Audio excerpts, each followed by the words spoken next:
4 hours of playing, and then a 1 hour break, and then another 4 hours.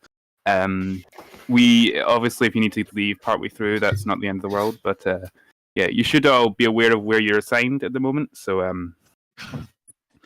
if we have, I'll say, have you already been? I don't know how much you've been briefed by your army commanders, but for now, I'll say let's move you all to. So could all the French players go to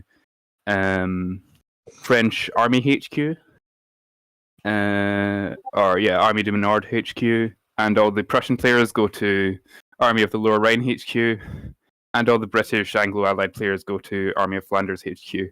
Unless you're in French who are separated, you know who you are. Go to the channels with your appropriate corps.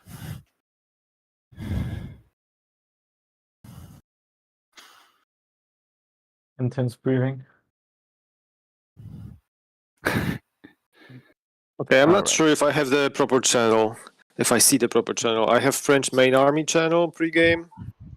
French army headquarters. Right? Yes, Army du Nord headquarters, VC.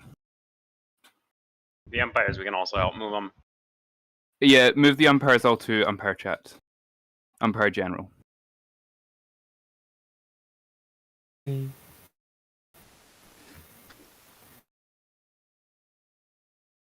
Make sure Vindictus isn't in the main French channel as well. Right.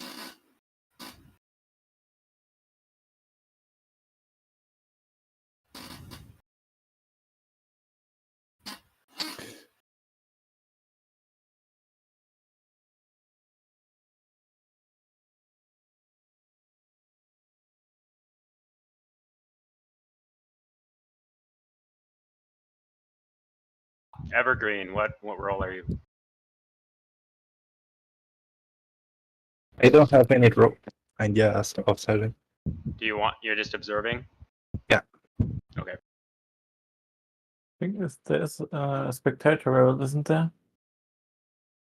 I don't know if it works though. Evergreen.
I bet you guys can hear me now. Well, I just gave you all of the commentary as well as a plan on how you could get rich working from home without doing anything whatsoever. But you didn't hear any of that because my mic was completely muted. Actually, it was my OBS. I think my OBS updated, and for whatever reason, it lost my microphone setting. So I apologize. Next time, I will pay more attention to that. So I apologize for the extended period of silence. Here I am on screen, and I'm just blabbering on. Good job. This is going to be like one of the most watched videos in our YouTube and everything. And like people like 100 years from now are going to come check this out and like, look at this idiot. He's silent. Well, hey, I didn't check for it because I have been using the mic successfully on Discord all morning. So I had no audio issues, but I kind of forgot OBS is its own creature, right? You got to check that too. All right. Well, thank you to all of you on the YouTube for pointing that out. I'm glad I looked over at the comments. Okay. I've got time to recap the comments because they are still setting up. So let's talk about this, right? Grand Waterloo.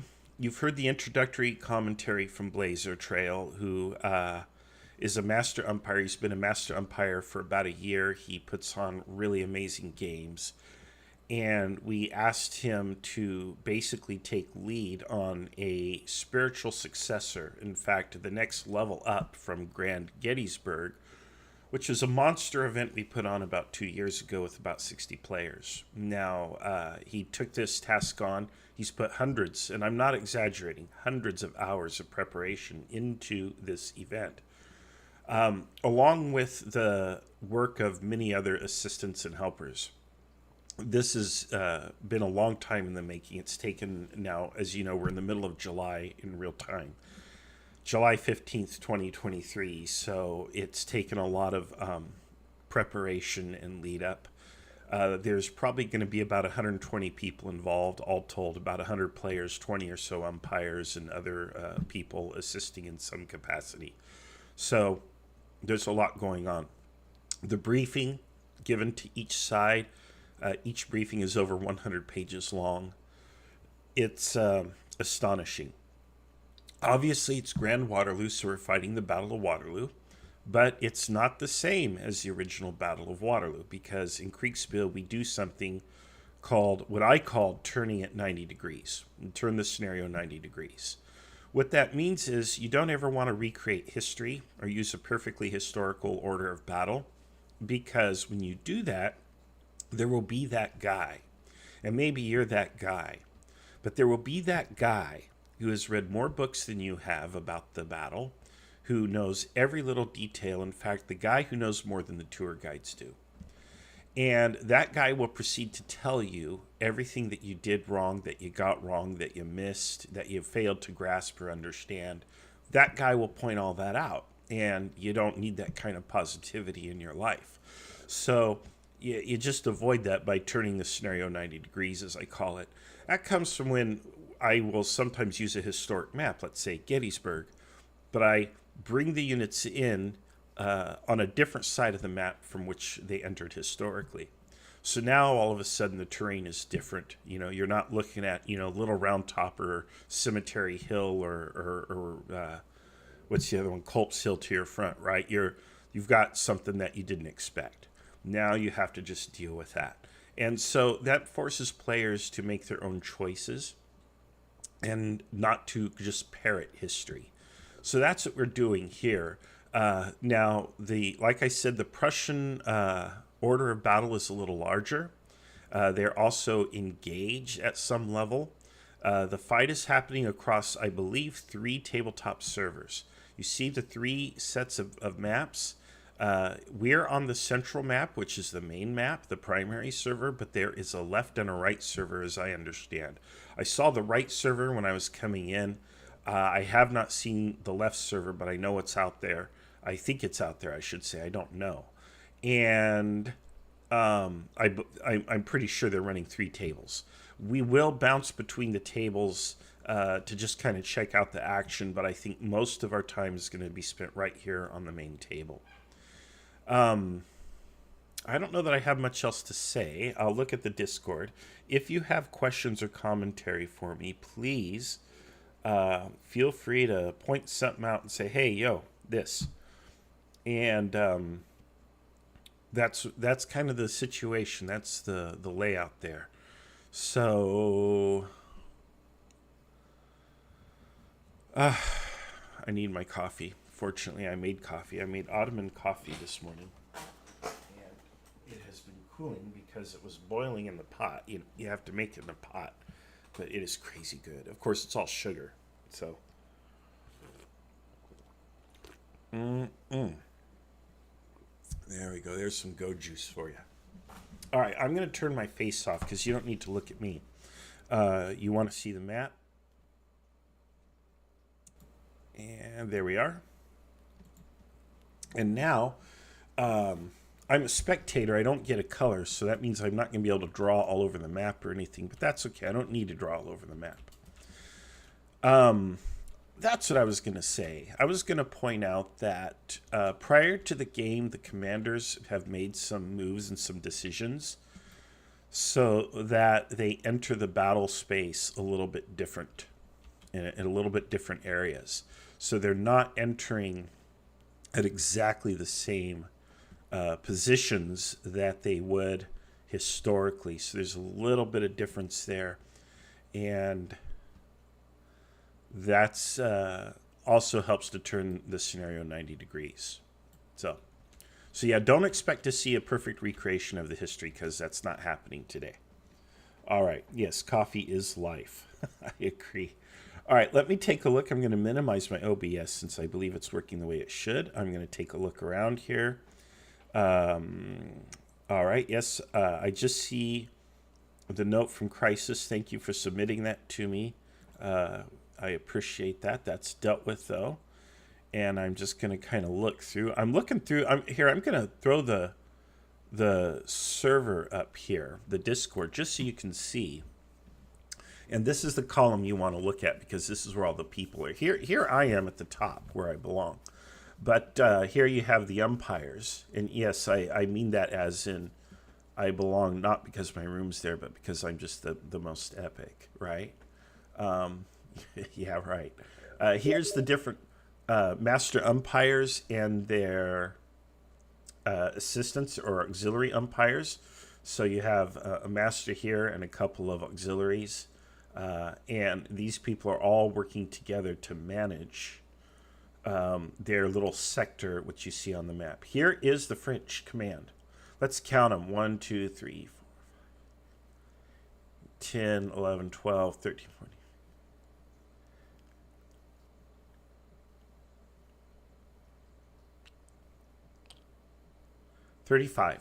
$35 souls in that channel. All or most of them, maybe a couple don't have commands and are aide-de-camps like this one here. This is Carter. He's chief of staff. Carter put together the largest Kriegsspiel game ever played, which we might be beating him now, but he put together D-Day, which you can view on the channel. But that was a play-by-post, and it was played over many months. But I think it had around 100 participants, again, at different levels of command. But again, his was play-by-post. This one is live, and I also think this one is a little larger. But Carter here is known for running outstanding monster games, but by post. All right, let's take a look here. Here is the Army of Flanders. So these are your British. Here's the British commander, Peter Fryer, another master umpire. Usually he is umpiring. This time he is in command, and that is very good to see that he gets to play and he gets to command. Here we have my friend Eli. Eli was on the show last Sunday. He was on Coffee, Kegs, and Kriegsspiel, which is our podcast, Sundays at 9 a.m. Pacific. All right, let's see here. And here is the Prussian force. So the Prussians and the British here together combined outnumber the French, but the French are quite substantial. So, and then, of course, you have the Umpire team. So I'm guessing there's about 100 people in here. 30, I don't know, maybe not quite 20. 20 here, maybe. No, not quite 20. So they're almost evenly matched, with the French having more participants or more human players. And then, of course, the Umpire team looks like it's about 20 souls. And then there's me. So that puts us around, well, let's say about 60, 70, 80, probably a little under 80 people involved. That's still the largest because up until, because I think 60 was Grand Gettysburg. So this here takes my title. This is definitely still the largest. And there may be more people showing up or filtering in as time goes on. So we will see what happens. All right, what they've done here, let's go ahead and start paying attention to what's happening on the field, because that's why you're here. You're not here to hear me prattle and count. Yes, I can count. That's very nice. It's about as high as I can count. I'm not very good at math. Let's see here. We've got... You see these lines here? These are sectors for the different master umpires. So this here is how the umpires divide the games. So what you actually see here is you have A, B, C, D, and apparently D twice. That might be the same umpire running it, because this here is a reserve area. There's not a lot of action, and this is just movement. That makes some sense. Either that or Blazer, whoever set this up, doesn't know their alphabet, but I think it's probably the former, not the latter. What this does is it effectively breaks the game up into separate games. So you have one game is A, one game is B, one game is C, and so on. That way they can all resolve simultaneously. And the lead umpire doesn't have to go to space to space to space to resolve everything. The master umpire and their auxiliaries in each channel will handle that. So that allows us to run a much larger game much more quickly. In any situation where there's going to be some kind of overlap, then the umpires collaborate with each other to hand off or resolve together whatever needs to be handled. But that typically is an uncommon case, and if it looks like the action's moving one way or the other way, what the umpires will do is hand off an entire player or an auxiliary, whatever they have to do to keep the flow going, you know. So the important thing here is that the game moves at a fairly rapid pace. Generally speaking, our standard for games is we want 15-minute turn cycle, meaning that from the time of a report to the time that you give your orders, the processing time, the time you receive your next report, which tells you how everything resolved, it's about 15 minutes of real time. In a larger game like this, 20 minutes of real time tends to happen. However, I've seen games go as quick as 10 minutes of real time between turns. It depends on a lot of stuff. I would imagine that you could see a 15 to 20 minute turn out of these games. That's going to be typical, with the likelihood just being 20 minutes. Now, I'm being a little pessimistic there. I hope I'm wrong. It is a thing that sometimes you'll see 30-minute turn cycle, and that is typically what happens when large forces first collide and you have engagements all across the line and everybody is just kind of sorting themselves out. When the units are just on the march, that moves very quickly, and once they're all engaged and there's not a lot of movement, it's just resolving combat, that tends to move pretty quickly. But when you have a blend of movement and then they get to that initial contact, that's when stuff it slows down, because there's a lot of stuff that has to happen. You have to coordinate with whoever's managing the players opposite you. You have to get their orders, put them all together. Somebody here has highlighted an entire group of units on the map. We'll go ahead and take a closer look at how beautiful these blocks are, by the way. These are blocks. Just so you know, Kriegsspiel is played with blocks, not miniatures, not dolls. People who play with miniatures play with dolls. We play with blocks. That's a joke, actually. It's fun. I've played with miniatures, and I've seen Kriegsspiels done with miniatures. I do prefer blocks for a variety of reasons, but you can. Let's see here. I actually did a whole show on Coffee Kegs and Kriegsspiel about that, so you can actually get the lowdown on that. It looks here like the British have some skirmishers deployed forward. They've got cavalry here screening the right. This is going to be heavy cavalry, probably. I want to say hussars. That's not right. Hussars are light. This is going to be cuirassiers, probably. Here, your hussars here, your light cavalry, and the different colors simply represent the different commands or units or whatever. So, what I have always trained umpires to do, and what I do, although I don't know that they're going to do it here, is when players give orders, I draw the orders on the map before I move or process anything. And I have everyone do that because then, as a lead or master umpire, you can come through and see, and you don't have to back up blocks or anything. You know, if people just start moving blocks, you end up making mistakes where a block might move twice and another block doesn't move at all or things like that. So you have to watch for that. Okay, let's take a look at this. Here we've got some really heavy cavalry. These guys have 3. Uh-oh, what happened there? Somebody reset the map. Wasn't me because I'm a spectator. I can't do that. Who did that? Blaze Trail, rewinding time. Well, anyway. Want to see who to blame for that one. All right, let's take a look at these beautiful... These are your cuirassiers, your heavy cav, with the 3. Typically, we illustrate cuirassiers with 2 lines, but they've put 3 lines. So, the 2 lines... Oh, they're dragoons. So, dragoons... how the heck do I do the dragoons? Really?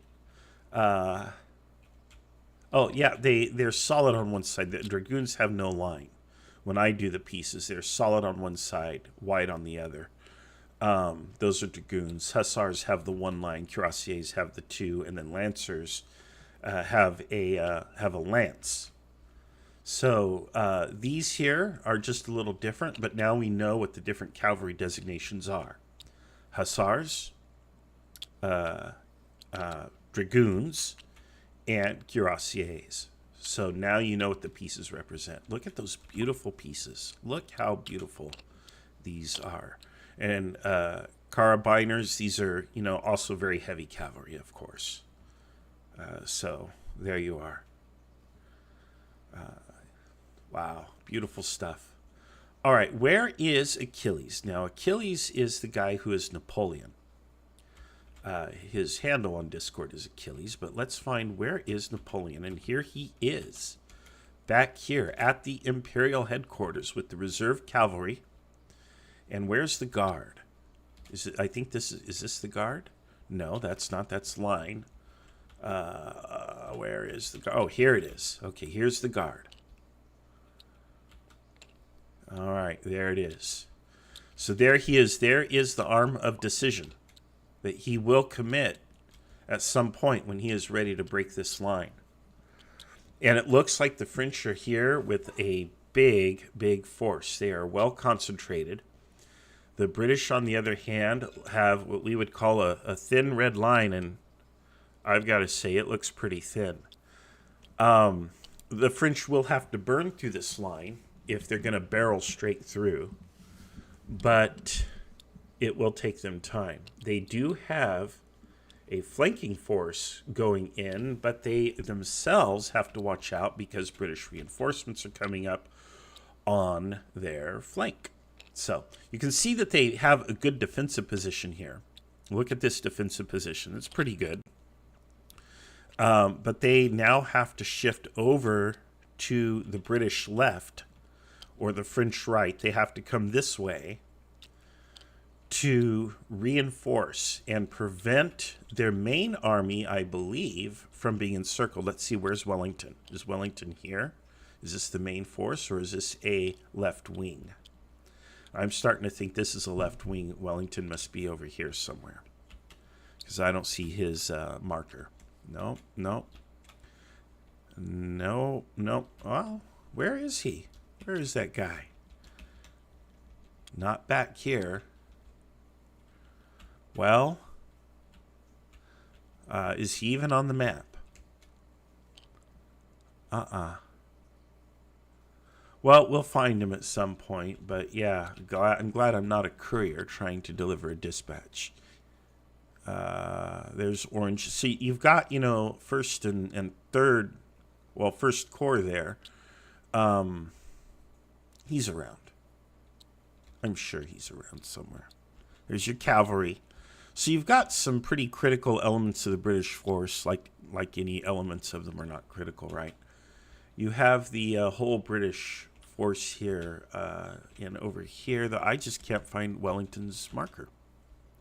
And he might not be on the map for some reason. He might have. This is where turning the scenario 90 degrees can create what I call organic problems. Things that arise naturally that complicate the game that the players have to resolve for themselves. It's an organic problem because they've made choices.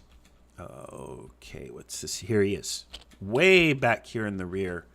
That's not a good place for Wellington to be. Why is Wellington in the absolute tail end of the army? He cannot command the army with his own eyes. I don't know. I don't know what decisions they made pre-game that led up to this, but this doesn't look like he made a good decision there. However, I don't know what his calculus was, and I think what we're going to do is we're going to go ask him and let him speak for himself, because right now I am speculating, and I am pulling this one out of my ear, to put it kindly, and he might have a very good reason. One reason why a commander might kind of stay in the rear is they're coordinating the flow of forces to the front, or they want to go one direction or the other. Maybe they have a good reserve back there or something. It's not ridiculous. And frankly, if you take a look at Napoleon's back here. So Napoleon's kind of in the rear as well, but I do think he's close enough to get to the front in, 15, 30 minutes. He can be on that line, whereas Wellington's probably going to take an hour to come up. So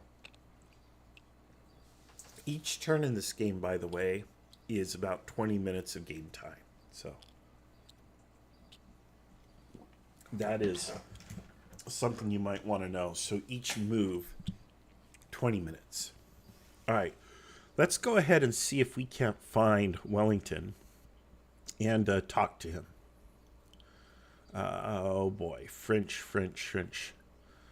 Of course, every time I scroll through Discord, it moves the map on here, unless I click into the Discord. But let's go here. Let's see. Let's talk to Wellington. There's his chat.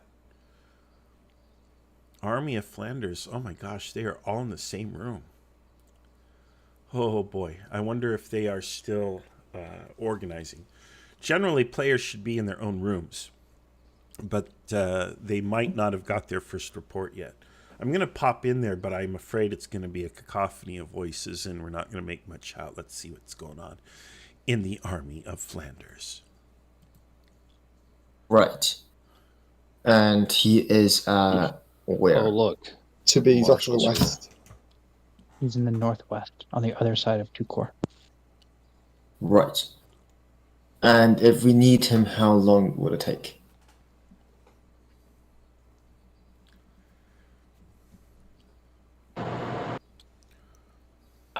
What's the question? If we need 2nd Unit Brigade, how long would that take? Or are they expected to 2nd Union? Or are they expected to arrive with 2nd Corps?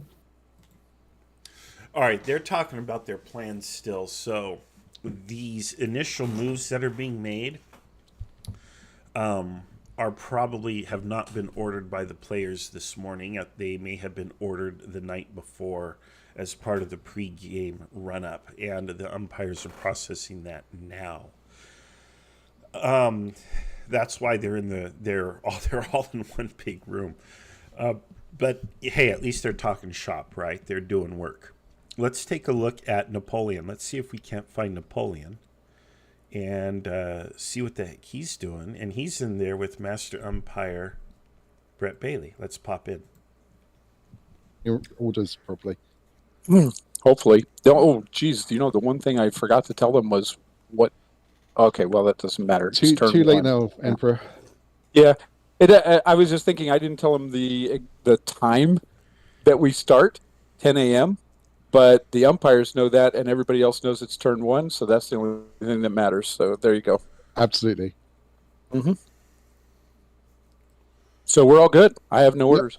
I'm going to just find my people and start jumping down to them. Thank you, sir. Thank you. I've got my pen and pencil ready.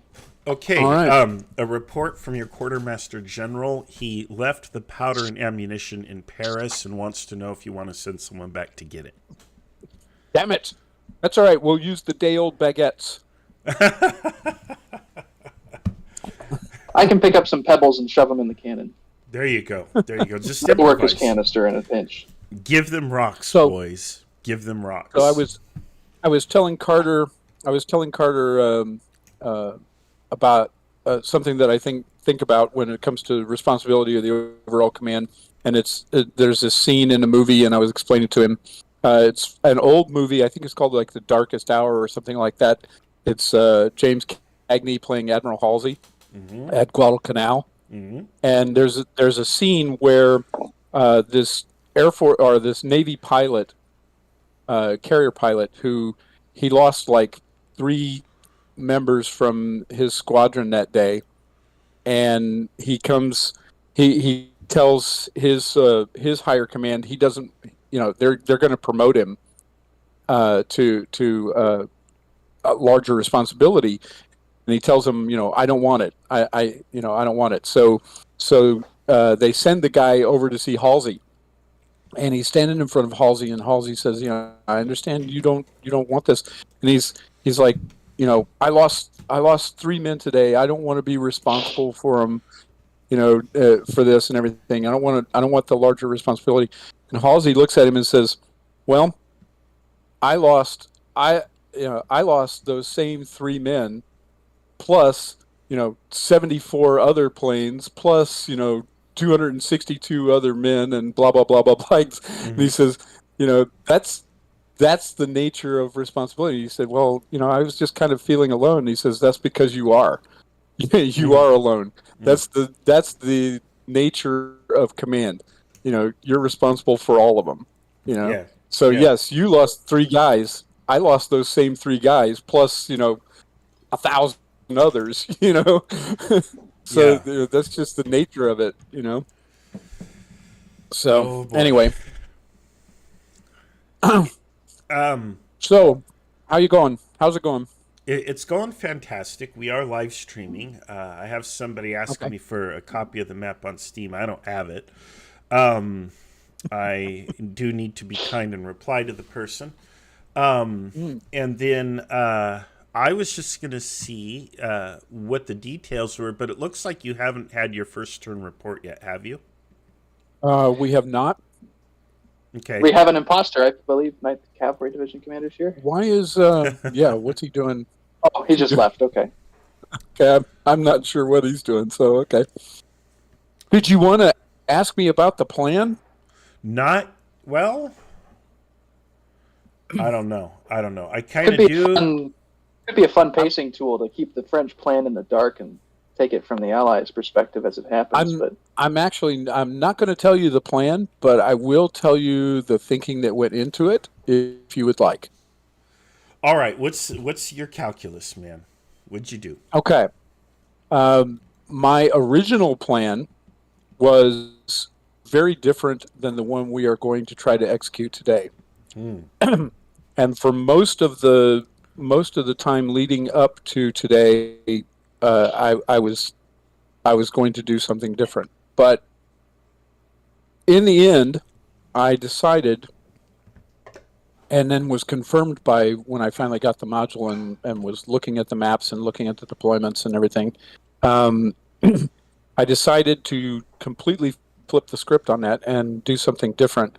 And the reasoning was that the original plan was the safer plan.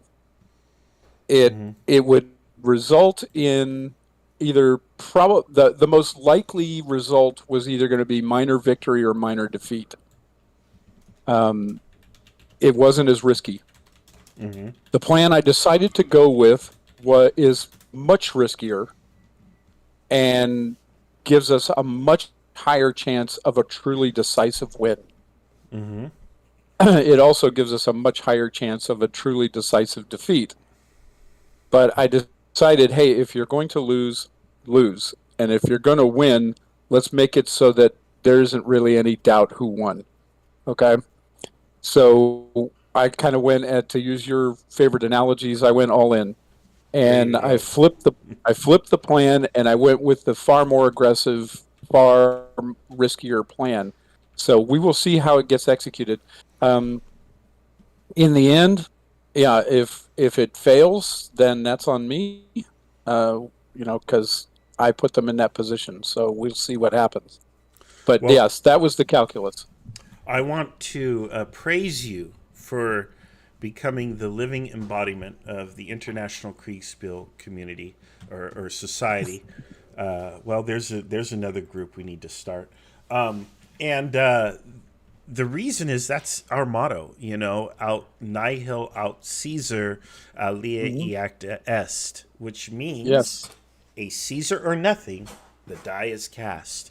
So that is right. That is exactly what you've described to me here. You've crossed the Rubicon. As I like to use poker analogies here, you're going all in, and yeah, let's see what happens. So, yep, we're either going to win big or go home, basically, because.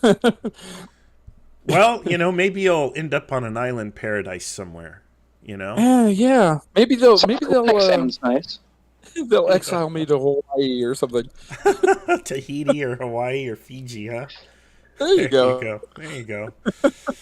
Well, I've got good news and bad news. It is an island. Hooray! The bad news is it's Alcatraz. Yeah. Oh, no. Actually, I don't think I would be that sad at Alcatraz if I could have my run of the place. But, yeah. Well, there's no water. No, there might not be. But, hey, we're used to that weather, you and I. That's true. But it's Alcatraz in 1815. Oh, yeah. So there's not going to be much there. Yeah. That would be worse. But if you've never been there, folks, visit Alcatraz at least once. Worth it once. Oh, yes. At least. So. And if you can, go there during go to one of the night tours, because those are really cool. And around Halloween, I think they do special things too. Wow, I can imagine. Yeah, I haven't done that, but yeah. So I have done Alcatraz during the day. Mm-hmm. Watch the Clint Eastwood film "Escape from Alcatraz" first. There you go. That's your reading. Oh, what's the one with Sean Connery? Oh yeah. Oh, I can't remember the name of it now.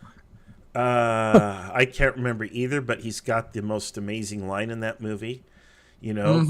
Losers whine about their best while winners go home and do the prom queen. That's right, exactly. And that sums up our plan for today. Well, we'll see if you get the prom queen or whine about your best. That's right. That's a great movie. All right, guys, I'm going to pop up and do more mayhem elsewhere. I know Blazer popped down. I don't know if he had a question for you. It was probably really critical, but he didn't interrupt. I would have expected him to if it were that critical. I would think. He is a very polite person, though, so you've probably missed out on an important reaction or something. But at least probably. I got the sound bite. That's all that matters. Exactly.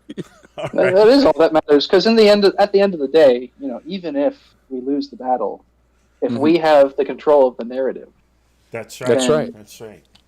We might as well not have lost. It's important to ask the critical questions.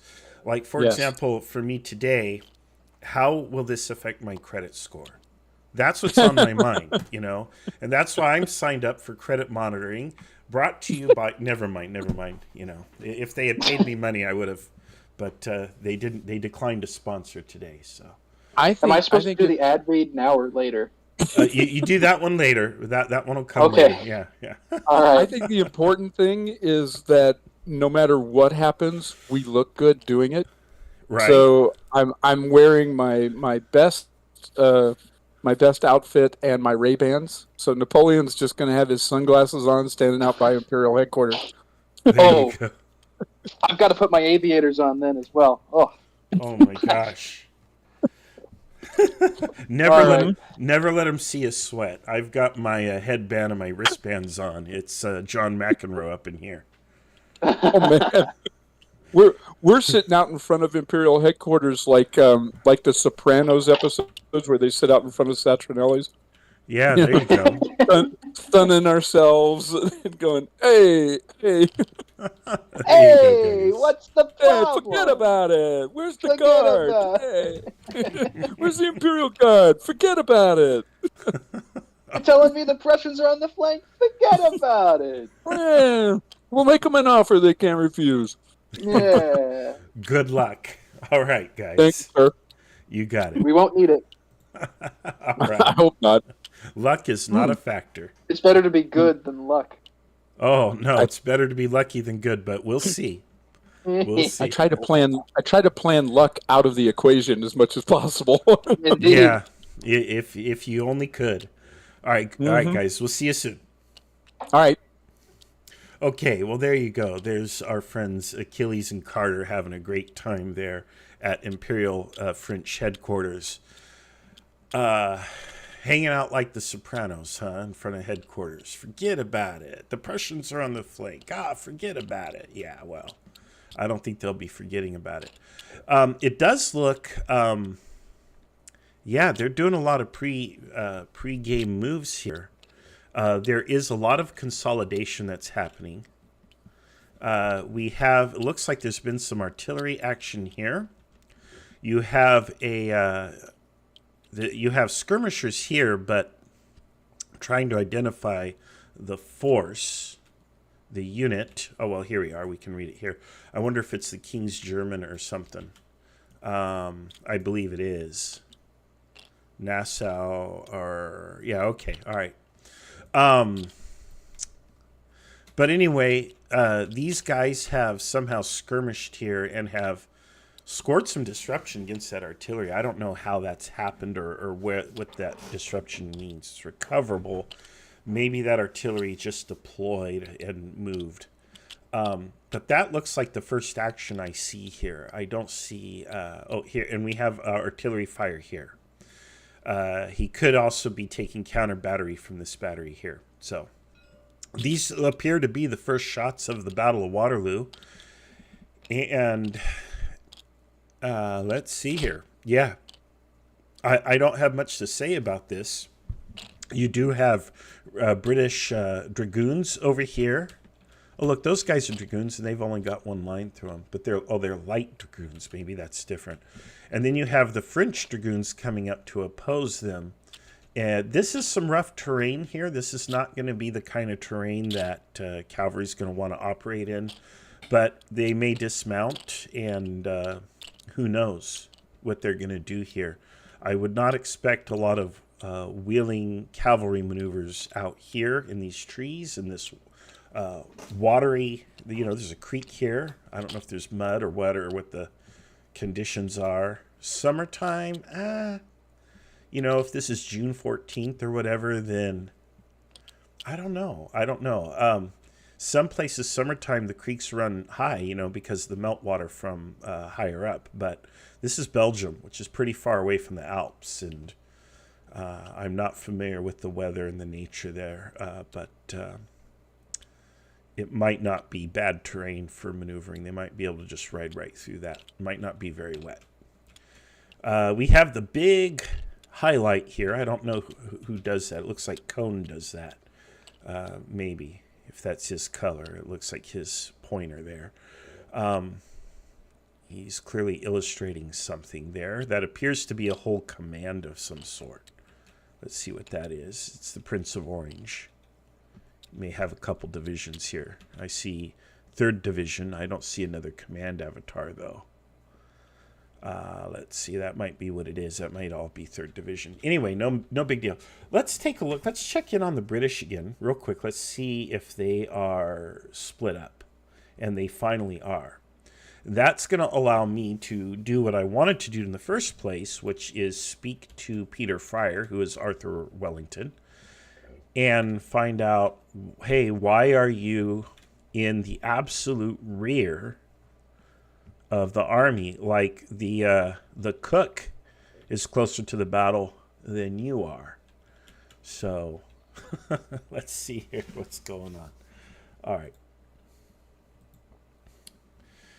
So, good day, gentlemen. Marshal. Oh, I use the term gentleman lightly. I just have to be polite. But how you doing, Peter? Also known as go on.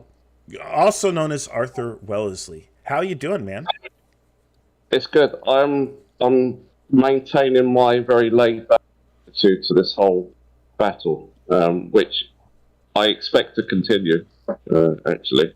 And it'll be all my subordinates will be running around like my chief of staff. He's probably going to be getting quite frantic, but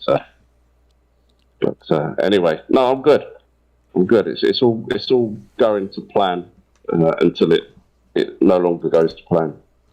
Okay, well, I don't care about any of that. I'm actually here to ask you about something that's truly important. Lizzie. Oh. Yes, you got a dog. Yeah. You got a dog.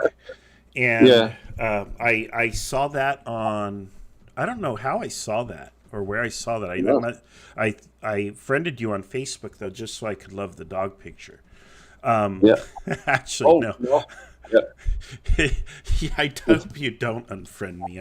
I joked about that, but I told everybody so people get the joke on the live stream that I friended him. I friended Peter here so I could love his dog picture, and then he could unfriend me. I do apologise, but Blazer might be here with some very important information. Or he might.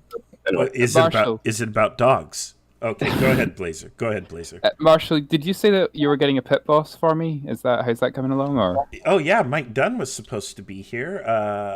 Is that low status player? No, that's Mike Dunn. Did he?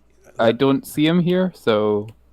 And I don't have a communication from him. Let me check the Facebook real quick in case he popped in. Because I'm really starting to feel the need for a pit boss right now, but. We're almost done turn 1, so you'll get new reports pretty soon, hopefully.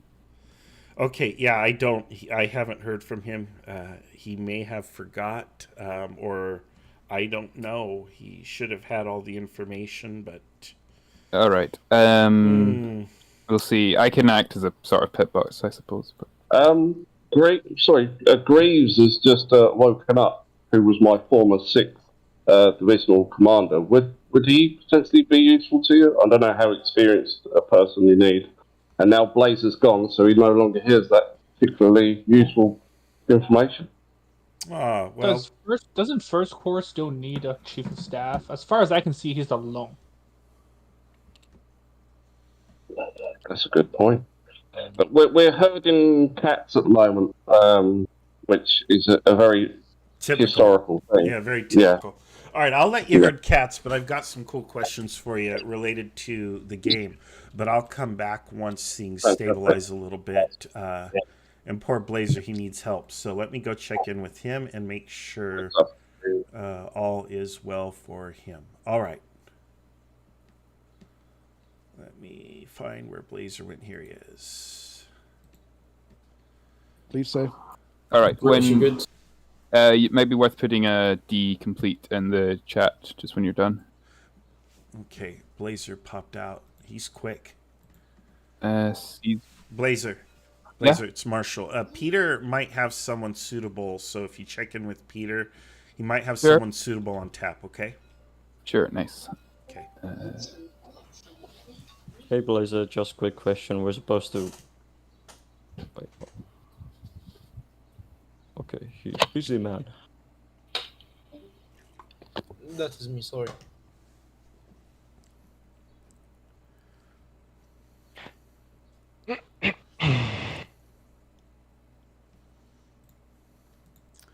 All right, let's see here.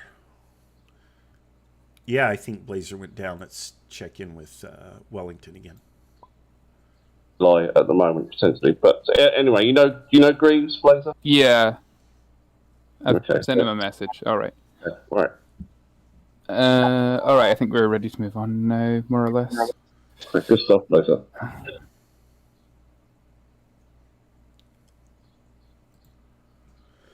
All right. Well, I think we're still in here with Wellington. Yes, we are. And Peter, you and I know, man, these games take a tremendous lot of work and mental energy. You and I have run a lot of games. It's crazy, isn't it? It's a lot of work. Well, yeah. Obviously, you know that I get myself wound up sometimes, and I need to take a step aside and maybe punch a few walls. But yeah, but yes, you're right.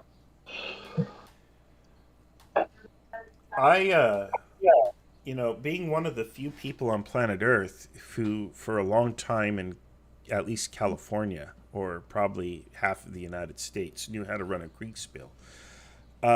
I umpired for probably 10 years and never got to play, and I just got so sick of it. We established, ultimately, the International Kriegsspiel Society, and the purpose of the group is not some really cool and lofty purpose like to preserve Kriegsspiel for future generations or to educate.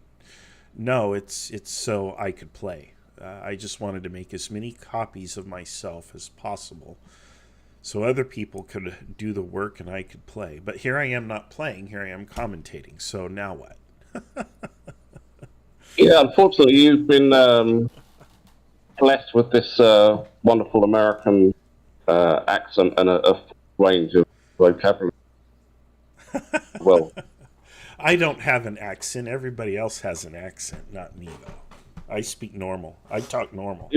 Even the way you say accent has an accent. Oh, no, that's awful.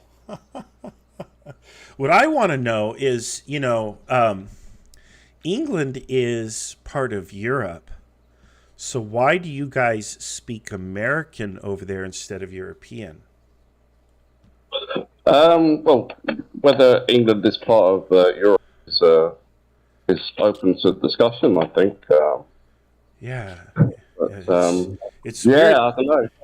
I think it was those Native Americans that came over in the 6th or 7th century on their on those little canoes. I think they obviously came over and defeated the English at that time, and then brought their language with them, and here we are. And being an island, we obviously didn't pick up any of the French or Scandinavian dialect because we were completely taken over at that particular time. Even the Italians never really touched us. But yeah, the Native Americans, it's all about history, guys. Yes, That's right. That's right. Well, I've always found it odd that people in England speak American, and it's just very strange. So, anyway, we know about this because education in America is so amazing. We have pictures in books that we can look at, and it tells us all these things. Plus, what our news tells us. So, we are the greatest country in the nation, of course, and yeah. America. Yeah, always trust your newsfeed. That's for sure. All right. Okay, I do want to... go ahead. Well, I was going to say, let's not go too far down that route. Yeah, I know. Yeah. I was going to ask a question regarding the game now. I'm done being silly. I'm just adding in comic relief to help pass time as we get started here. But one of the things I noticed is the position of your headquarters. Why is your headquarters positioned where it is? It's so I can remember. Because I know we're fighting the Battle of Waterloo. So I thought, at least I'll remember that it's at Waterloo. So, to be honest, not a massive amount of thought has gone into the location of where the HQ is, other than the fact I think it's in a reasonable distance from the first core there, and it's just in a place where a lot of information can travel equidistant to all the other elements of the army. It may get overrun, so maybe I'm chancing my arm a little bit on it being there, but it just feels like it's in a good in between spot between everything that's going on, with good roads out from there as well. If I feel I need to. Mm-hmm. Okay. All right. Yeah, I was just curious about why you situated there, and I'm like, well, why isn't he like at the front? Pointing the cannons. So I wanted to ask, and I think that's a very reasonable answer. I think the fact that you're asking probably means that you think it's a bad spot. So. Oh no! No, don't assume that I'm being critical of you. I'm always critical of you, so you don't need to assume that. You're not critical of Lizzie, though, are you? Don't get critical of Lizzie. Oh, no, poor Lizzie. I just want to give her all the loves in the world. Give her treats. Cute puppy. Yeah, she's good. All right. Well, good on you adopting a pup, and good luck with that. Yeah, thanks. Yeah, it's fantastic. Catch you later, Marshall. Yep, I'll be back soon to check on Lizzie. Take care. All right, let's find another channel here. And here we are. One of the running jokes in the IKS is I'm obsessed with dogs, which I've got 3, and I am a big dog lover. But yeah, one of the running jokes, and there's a whole backstory to it, is that the dogs are more important than even the people. Anyway, I'll leave it at that. Let's get a little bit more serious here and take a look at the game. We're an hour in, and I still haven't seen commanders give initial reports and orders in the rear. It does look, however, like there's a lot of activity on the front lines here with a lot of pieces moving. There is some fire. You see some smoke on the battlefield over here. It's artillery exchanging shots at longer range. I don't know what they're shooting at. They got a hill here. One of the problems with this map is I don't know what the elevations are. Now, I'm assuming the elevations here are not very great. I have not been to Waterloo, so I can't describe the terrain to you very well. I imagine it is low, gentle rolling hills. And a big clue here is you see these lines indicating that there's a field here. Now, I don't know if those lines are randomly drawn by the artist to fill in the background, or if they actually correspond to property lines, and they may. They very well may. You see how you have the hedgerow here? That looks like it's pretty deliberate. But if you've got a field that is going over this hill, it's probably not much of an elevation change, even though the shading on the map might make it look like it's a steeper gradient. It probably isn't that much. What that means in plain English is these artillery can probably sight each other and fire. This unit is firing on probably over here on this one. I don't know. That seems like the most likely target. Why this is not returning fire could be they want any number of reasons. They might not be. They might not have the range on those guns. They might be smaller guns or something. But in any case, we've got smoke on the battlefield. We've got units firing. We've got look at the cavalry coming out here. Okay, so we talked about this terrain a little while ago. How this terrain was probably not very good for cavalry. I'm not clear if this means the cavalry is dismounted and they're skirmishing with muskets. I think it does mean that. I don't think the cavalry has broken out into open order. Rather, they've dismounted and now they are skirmishing. We have a die roll here, and I imagine this is the cavalry die, or the die used for that. And there's a little bit of disruption here. So they probably are skirmishing. and this unit just got a little bit of the bad end of it, but not anything significant. You know, in real life, that would maybe represent one or two guys got hit or wounded, and there's a little bit of disruption or something. So you know what disruption is. You're going to hear the term disruption. Disruption is our shorthand for anything that degrades the fighting effectiveness of a unit. And it can be caused by anything. It can be caused by moving over terrain and the unit is kind of broken up or whatever. Anything that diminishes command and control. In a more serious case, maybe the commander-in-chief has been hit or injured or something and is out of it for a moment or deceased. Maybe there's a lack of ammunition. Maybe there's a lot of confusion. Maybe the line is deranged, which means it isn't, perfectly arrayed, and maybe there's a lack of ammunition or there's smoke. I think I already said ammunition. Maybe there's a lot of smoke on the battlefield and they can't see and they're just firing off into space, and whatever it may be. That's what disruption is. And that's because in Kriegsspiel, you don't really have time to bother with the minutia, such as counting individual casualties, because that takes time. Now, in original Kriegsspiel rules, they did have what we would call hit points and stuff, and they had exchange blocks. And we've done this to different degrees in different systems, where we use an exchange block to represent a unit that's been attrited due to combat losses or some other losses, or we will you can check things off, keep track on a sheet of paper or on a spreadsheet or whatever, unit losses, and then you modify things according to the size disparity between the units that are fighting. And you could do that in regular traditional Kriegsspiel. And we have done it in some of our systems, but there is a key difference between the original Prussian Kriegsspiel systems and what we do here. And it is this. The original Prussian games were played with captive players, meaning you are in the army, you cannot leave the game, you can't quit. And if that game takes 2 or 3 days to play it out, that's what you're going to do. They may have played a quick little skirmish over an hour or 15 minutes. The teacher, the professor, wants to see if you know your maneuvers or whatever. You might war game a much larger scenario with your pieces, and that can take hours or days, whatever the scenario is. But you can't quit, you can't leave.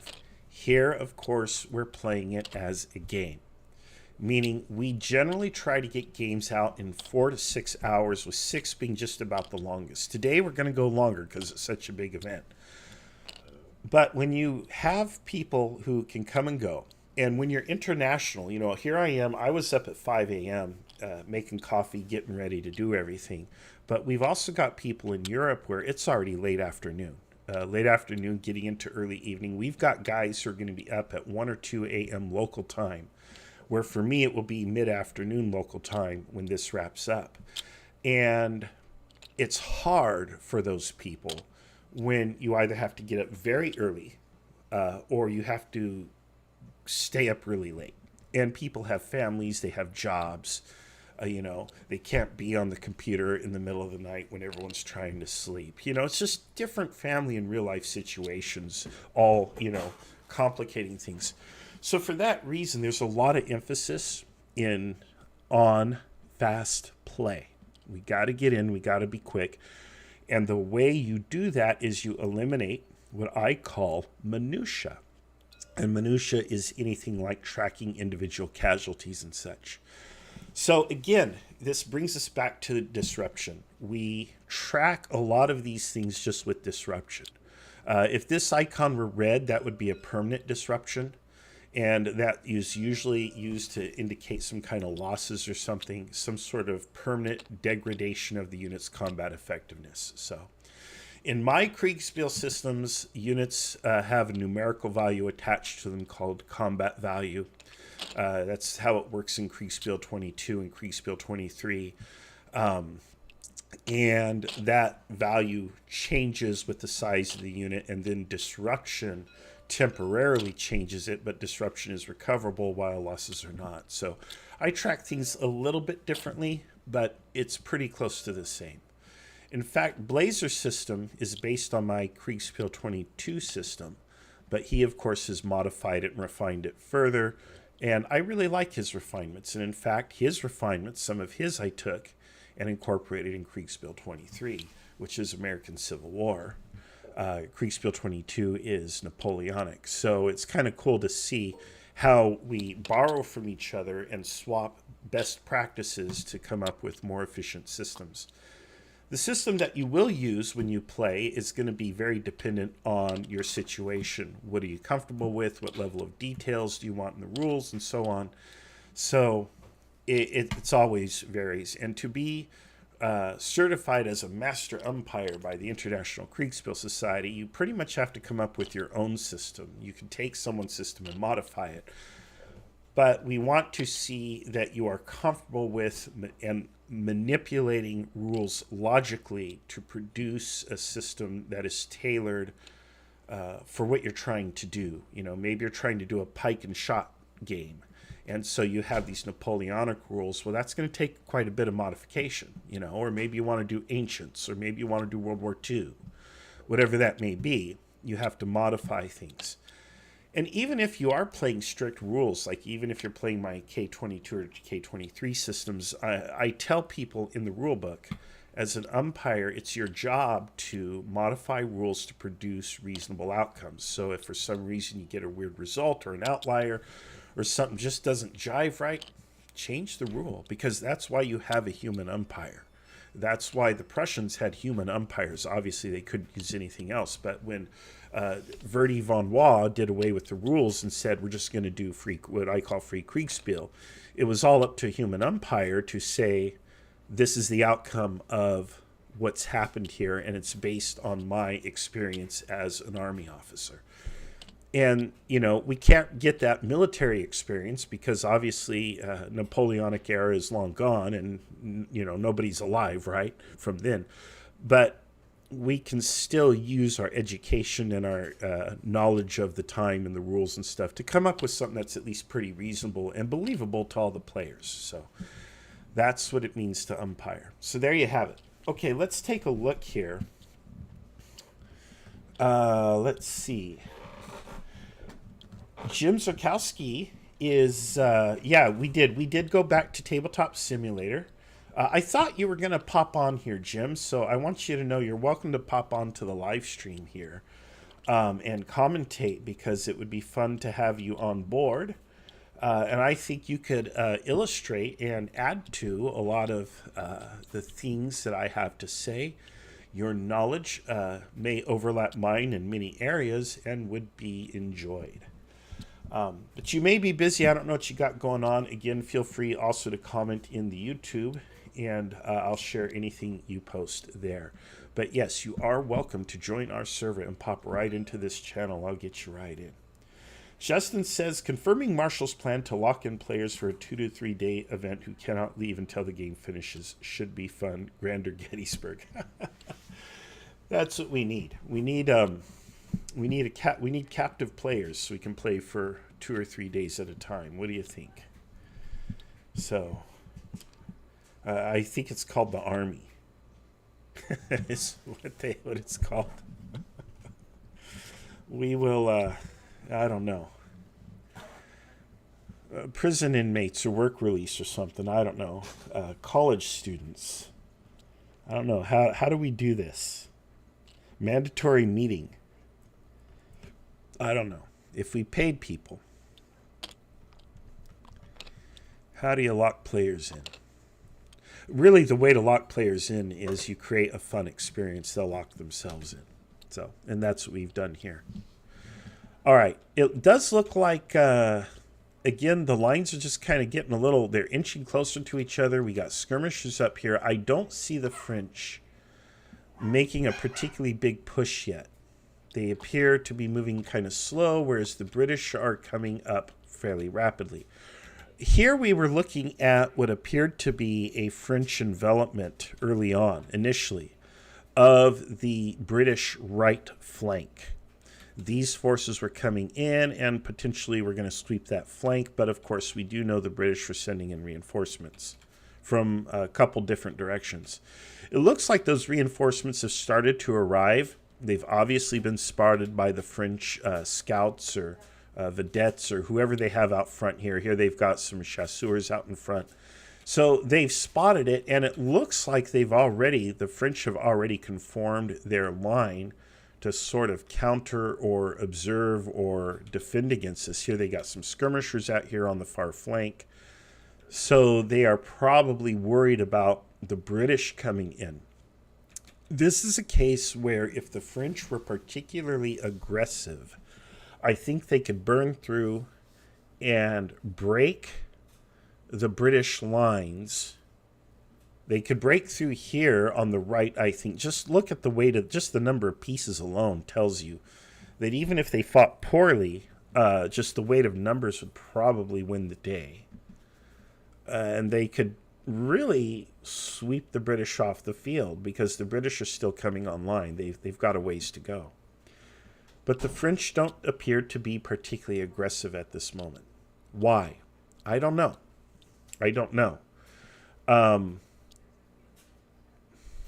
I could speculate, but what's the point of that?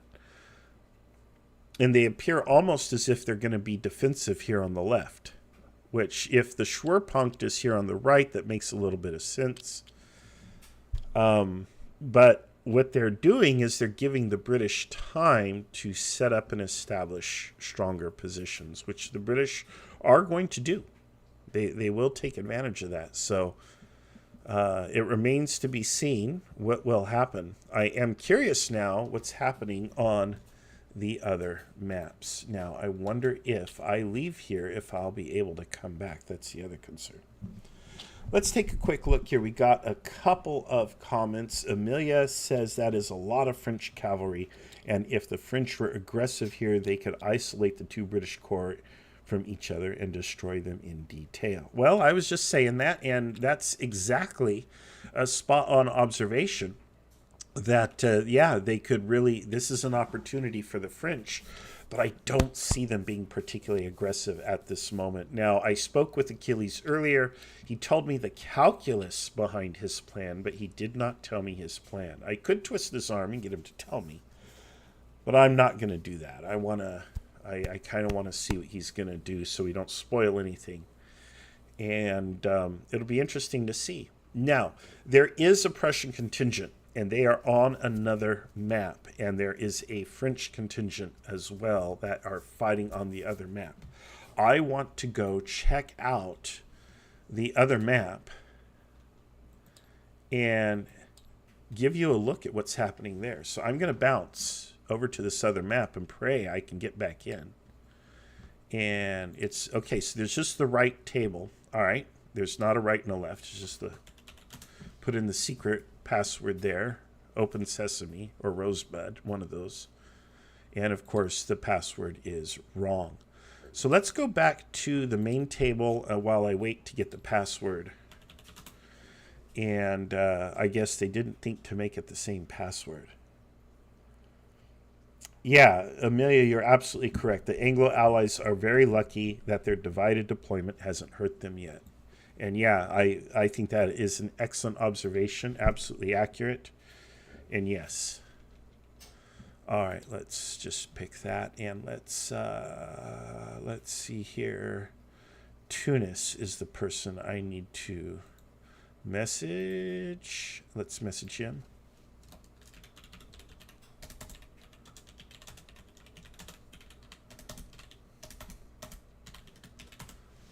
And there we go. We'll see if he responds to that quickly. He may be very busy. Just like Blazer, busier than a one-legged man in a butt-kicking contest. Because that's what happens when you do these things. It's a lot of work. Okay, I've got the password. So, I never would have guessed it. Never would have guessed it. Let's see here. Let's join. Right umpire. Here we go. Boom. Okay. Let's have a look at the other side of the map. Smaller, not as many participants. And on this map, you can see that the center map is not updated from their start locations. And that's because it's not part of what they're doing over here on the right. So it's not a factor. But let's take a look here. I already see a couple of French columns streaming towards the British position, it looks like. And the Prussians also doing the same. So they're trying to converge over here. Look at that. You see column going, and they're going to collide somewhere on this open terrain right here. Whose units are these? These are French cavalry facing west, while you have Prussian units, here are your lancers, coming in from the east. And the Prussians look quite numerous. And I did explain that the Prussian order of battle was adjusted because, first of all, you can't have, 20, 30 guys and nothing to do for 4 hours. You want them to be able to play and participate. There were some decisions that were made pre-game that determined the general deployment of the army for today's start, so that we're not recreating history exactly. And it looks like the French are already in contact here. And yeah, it's going to be a tough fight.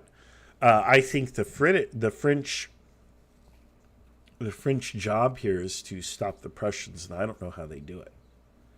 Just as the French look almost overwhelming here in the center, the Prussians are pretty overwhelming. The good news for the French is that the Prussians are widely spread out. Obviously, they're moving in mutually supporting columns, and so those columns will come to each other's aid as things develop. So whoever is back here playing Marching Simulator, as we call it, whoever is roll, whoever's back here, they're going to take some time to get up. But once they do get up and get online, well, the French are going to have a hard time. I don't know how they're going to hold back this Prussian tide. So, somewhat historic, of course. Hey, the Prussians showed up at Waterloo late, and then all of a sudden, now what? But it does not look like there's a whole lot of action here. So, we will check back to see how this develops. But right now, there's not a whole lot going on here that's worth looking at, other than noting that the storm clouds gather in the east, and it is going to be a thunderous storm, and there is going to be spillover. And the question is, when the Prussians do get through, because I don't think these guys can stop them, what's that going to do to the French? And if the French move slow, well, I don't know what to tell you. And this may be, somewhat historical. The French took a long time to kind of get started in the morning because there had been muddy ground. Actually, I didn't think about that. I don't know if that's a factor today. Remember earlier in the podcast, the live stream, I was talking about the nature of the ground and if it was wet and muddy or whatever. And I was thinking of it in terms of season. And, there's a little creek here, and there's cavalry operating around this little creek bed. And, well, if the weather is historic, then, yeah, that ground is pretty muddy, and it would not be conducive to cavalry clashes early in the day, at least. So who knows? Who knows? Let's go back to the center map, though, and see what's going on there. Let's join here, and we'll join the main table connect. There we are. All right. Amelia says French are doing their best to block the Prussian movement, which historically Grouchy did not manage to do. Yeah, and I don't think they're going to manage to do it today. I don't see how you do it just in terms of numbers, and you're on foot and they're on horses, so if they want to go around you, they're going to get around you, So you can hear my beautiful dogs there speaking up in the background. That's Zephyr. Zephyr is a healer, and He is a very rambunctious little pup. All right. Let's take a look here.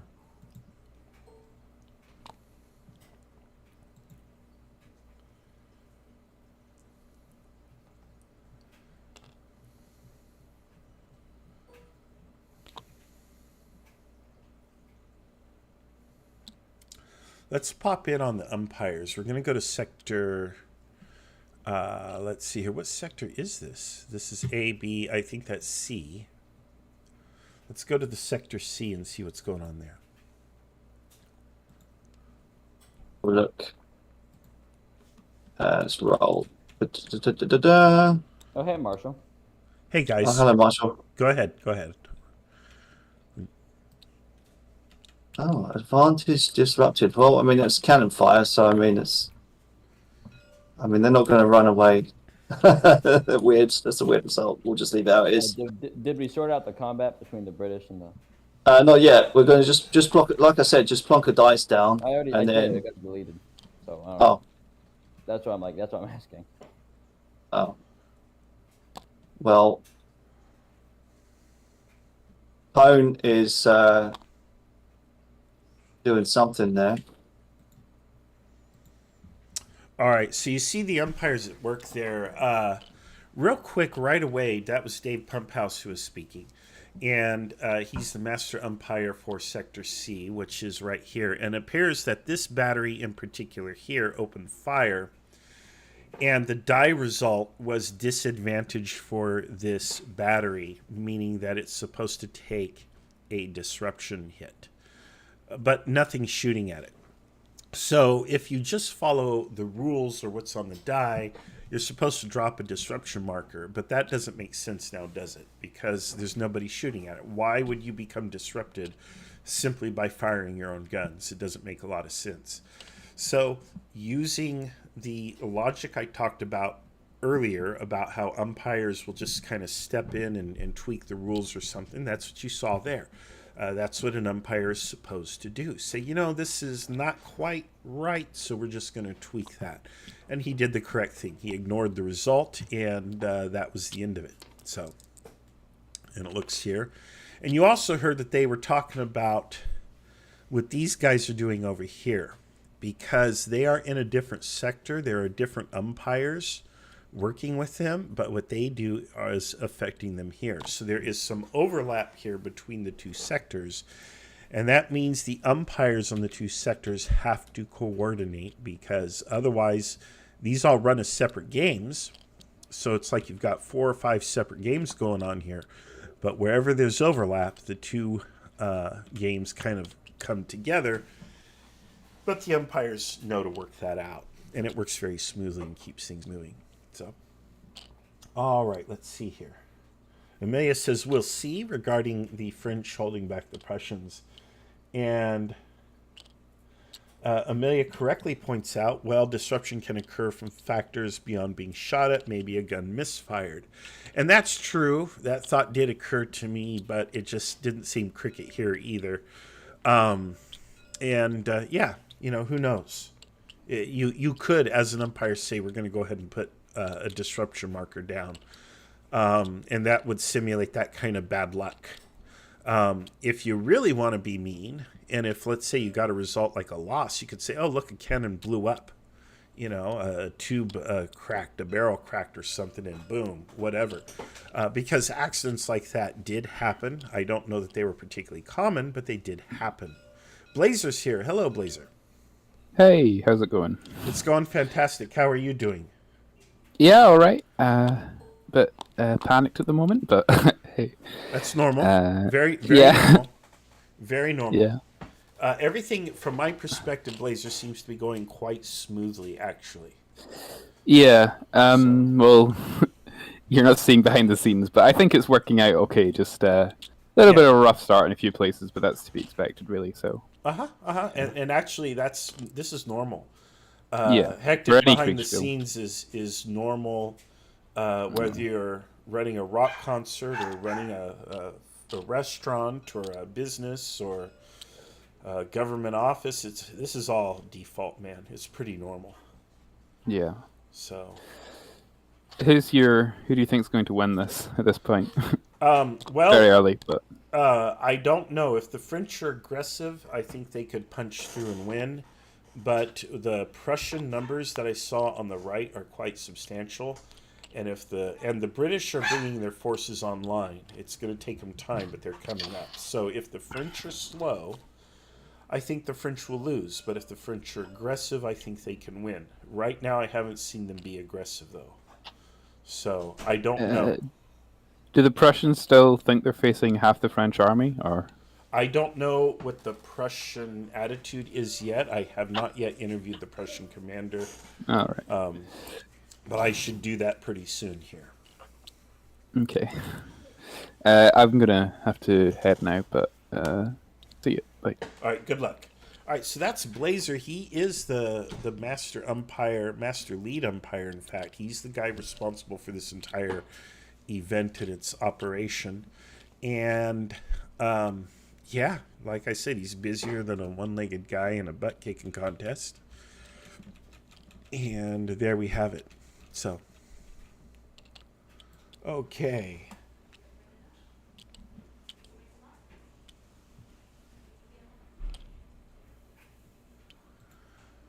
Let's go ahead and talk to the Prussian commander. I think we'll pop back over on the right, and we will find where he is, and we will have a little chat with him.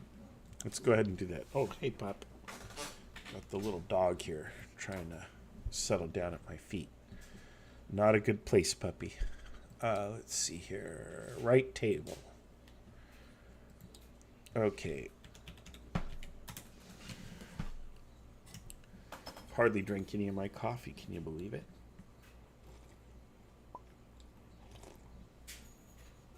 Justin adds, or they pass through difficult terrain or had a scare on their flanks. We're talking about disruption on artillery that's not being fired on. Yeah, there are a lot of different things that could cause disruption, but I agree with Dave, though, the way he ruled in that particular case. That's what I probably would have done. But yeah, if you want to, create a challenge for him and make it tough, yeah. It just depends. So let's look for the Prussian commander. We're going to look for blocks that are stacked up, usually, because commanders have a nasty habit of just bunching up. Oh, let's see here. We're hunting for him. Army HQ. So he should be around there. So he's right here kind of in the thick of things, but everything's moving up. Let's see who these guys are. Zeiton. Okay. All right, let's go ahead and pop down and talk to the Prussian commander. Let me find him here on Discord, and we will talk to him about his thinking. What does he think he's dealing with? All right, here we are. Hello? Oh, it's Marshall. Hey. This is the Prussian Army Commander Blucher, also known as Cookie, when he's not playing a Prussian Army Commander. It's really weird, though, that you make your family call you Blucher and salute you, but, Kriegsspiel has a way of taking over, right? I just learned from the best, Marshall. You did. How? First of all, how are you today? What time is it where you're at? It is currently 5:37 p.m. Wow, it's 8:37 a.m. where I am. It's morning here. Has this been an exciting day for you? Have you been like, I can't wait to start this game? Or what was your day like today? A lot of anticipation, or just so busy you didn't even think about it? Yeah, I did some day-to-day stuff. We bought some groceries. And yeah, so not a lot. Honestly, not a lot of actual preparation, since this was most of the preparation was done yesterday or earlier in the week. Mm-hmm. What do you think you're dealing with here? I've noticed that you guys are moving up. Have you got any reports yet? Well, it is a bit of a strange situation because originally we gave orders to start moving out at 0600. Mm-hmm. But apparently that didn't get processed or something. I will have to check later with Blazer. Mm-hmm. And currently, apparently there's some units around the somewhat west of the Medet, I believe. But otherwise, we have not yet seen actual French units, so we know that there's roughly 4 to 6 infantry divisions between Ortigny and Corbet, with what we believe is an additional cavalry corps. Okay, so that's quite a substantial force. Then you said 4 to 6 divisions, right? Yeah, but yeah. honestly, even that's roughly the size of that force combined is roughly the size of one of our corps. Wow. Okay. Well, I'm looking at your stuff. You seem to have a fair bit of cavalry up here. I'm looking. Maybe I'm wrong. No. Well, you can look at my basically. Oh yeah, you are looking at the Umpire table. Well, sort of. I've got the 3rd Corps cavalry in the center, which is supposed to make a maneuver first towards the west and then south to basically buy us time and room. So our infantry will get to our intended positions on the hills to actually deploy there. What hills are you planning to deploy on? If you want to look at my stream, I can show you. Let's see, because I am live streaming, but let me see if I can pull up your stream as well. Let me see here. I think I have it. Let me... okay, go ahead. I can see. So now you can share... Okay. Yep. I have to adjust this for a sec. No problem. Because this is too large. Basically, the intent is to take those hills here. Mm-hmm. As well as the urban area of the Mare itself as a defensive position. Since we are straight behind the river, even if it is crossable, it will be pretty hard and we will be on high ground when the enemy does try to cross. Mm-hmm. And we have plenty of room in the back where we can hide our reserves. Good thinking. Good thinking. Yeah, you played a game last weekend. Now, that game did not have a bearing on this battle, but things went rough for you. I don't think it was your fault per se, because I really think you had an excellent plan. Your plan was just about as good as any plan a person can make. The problem that I think you ran into was the event. You needed a couple more people, I think, on your team. And... commanders, it was in the executions we failed a lot. Yeah, I was going to say that the commanders, your average Kriegsspiel player, doesn't quite have the ability to pull off a sophisticated plan. And if there's any fault in your plan, it's that it required a certain amount of timing and finesse, which I think the average Kriegsspiel player does not yet have. But I still think your plan was really good, and frankly, I probably would have done the same. So, we'll see. Now, here today, do you have different commanders? Do you have enough players? Well, you probably saw in the part leading up to it that every side lost players. Mm-hmm. And we had to really try and somehow get actual commanders. I think except for Gneisenau, we don't have actually any staff officers because they got drafted for command positions. Mm-hmm. Mm-hmm. So yeah, and I think 2 of our players can't join in voice. 1 of our players can't join in voice chat because of local restrictions. So also fun. Yeah. And 1 player is, I think, totally new, came in at the last second. I'm not even sure if we managed to communicate the plan to him in its entirety. Yeah, that's going to make it hard. That's a heck of a Kriegsspiel problem right there. Yeah, I guess it simulates some of those people who take command from privilege rather than qualification, but it's still tough. It's still tough. It's not fun. You know, the main problem is amongst my players or subordinates. I recognize like half a dozen of them from previous, or I roughly know them from previous games I've played, play by post or live games. But the rest, I haven't played a single game with them. So I don't know how they work, how they tick, what their level of knowledge regarding this area is. So that's a bit rough. So I want to ask you, once you achieve that objective, you know, you drew your little plan out in red for me. You're going to take that ground. What do you do after you take that ground? Are you planning to hold there or move again? What's the plan after you've achieved that first objective?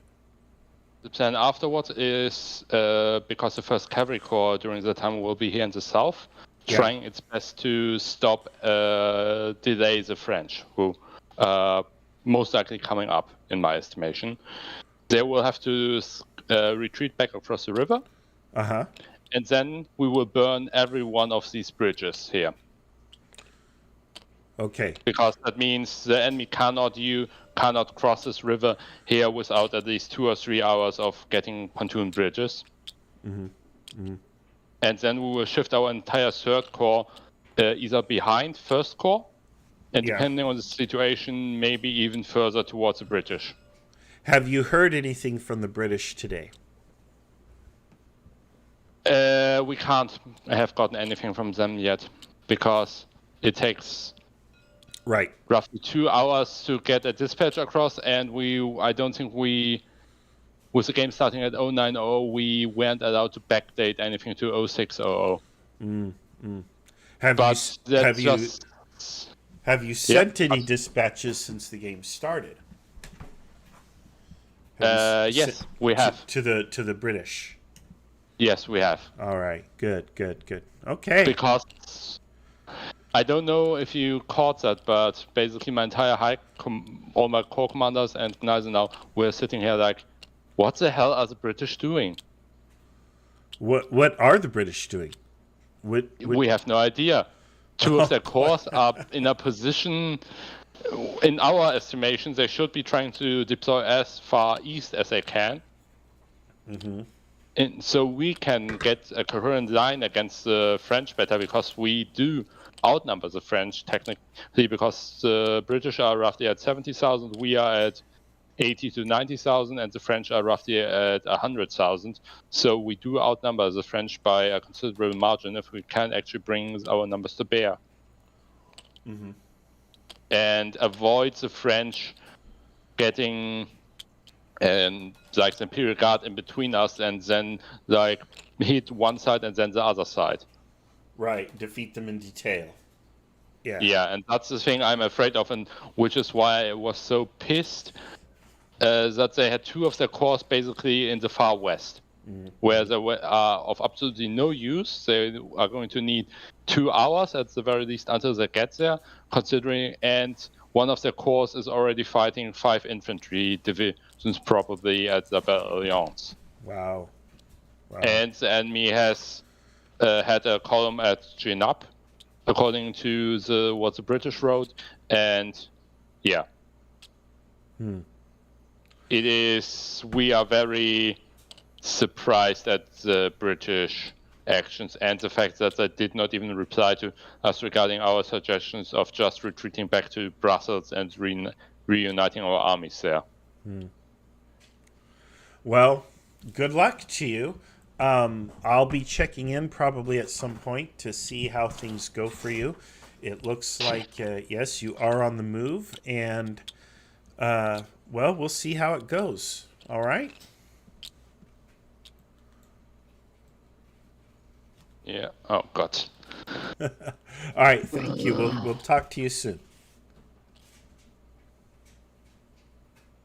Oh, God damn it. I already want to strangle this Wellington. All right. Well, there you have it. I didn't click out fast enough, I guess. I wish I had. Let's pop in here. Okay, there's my thing. All right, so, the fog of war is quite a heck of a thing. I don't know what dispatches the Prussian commander received prior to game start. But obviously he is of the impression that the French are far more numerous than they really are. He also has a defensive mindset. He's playing very much on the defense. He believes that there's some French force out here that does not exist at all. And he also is planning to take this ground here, but the French are already there. So his entire plan, which is take this position here and utilize it as a key to defend what's to his west, is gone. And when he realizes that the French are already in this position, because his great fear was that the French were going to come through here, right here where I'm drawing. Well, I can't really draw, but what I'm doing here.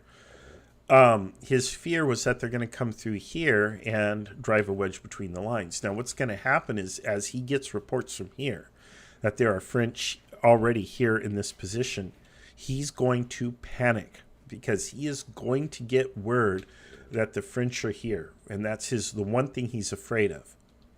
So when somebody tells you, hey, guess what?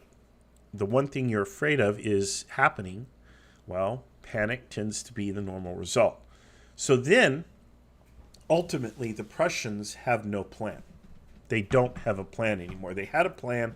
The plan is already rendered moot, and the last person to get the word is going to be the Prussian commander. So when he does, he has lost the initiative. He is not thinking offensively, but defensively. So he is going to be slow and sluggish. This gives the French an opportunity.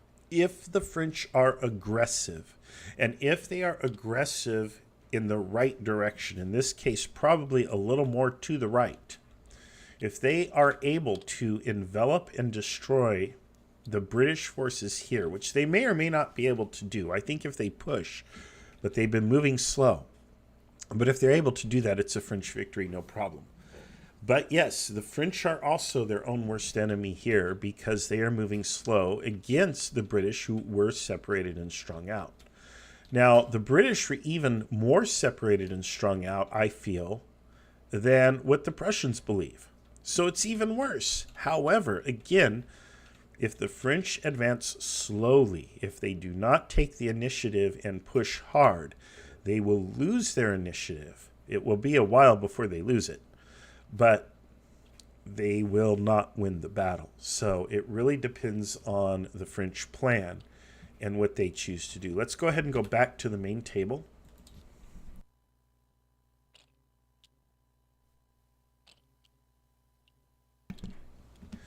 And let's see here.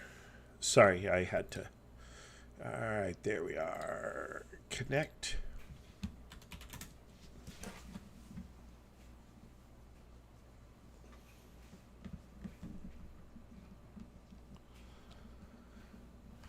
All right.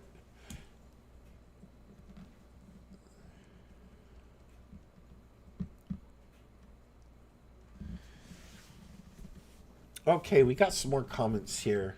Amelia says, I mean, what's the point if it's not challenging or tough? Well, yeah, I mean, that's a valid question. Just what point it is going to depend on the people who are participating, right? Maybe they're just playing for a jolly good time. Other people are playing because they really want to have that mental workout, or they're assessing or trying something or playing with something. Who knows? It depends, right? Let's see here. Amelia says also, we focus a lot on, well, it should be fun, but not a lot on it should be challenging, I feel like. And I do agree, because there, a lot of times in our Open Saturday games in particular, we play them like games where there's no consequences, where you can just kind of be silly or do whatever. You do what we call the IKS memes, where, people just spread everything out in a big long line and they don't keep reserves. they do silly things like that, or they do the other thing, which I often point out. They form all their units into what I call a big ball of anger, and they just roll that ball at the enemy. And neither of those tactics demonstrate any kind of finesse or skill, and it's commonly how people play. And on occasion, when you play against someone like, Achilles, who's our Napoleon, who actually has some formal training and has some sense of tactics and what works and what doesn't work and when to do this and not and so on, you get your rear end handed to you, or your hat handed to you, I should say. But generally speaking, both sides make mistakes that just bounce off each other, and a lot of times it's like, well, who did the least worse? So I agree, yes, but it really does have to come down to the players.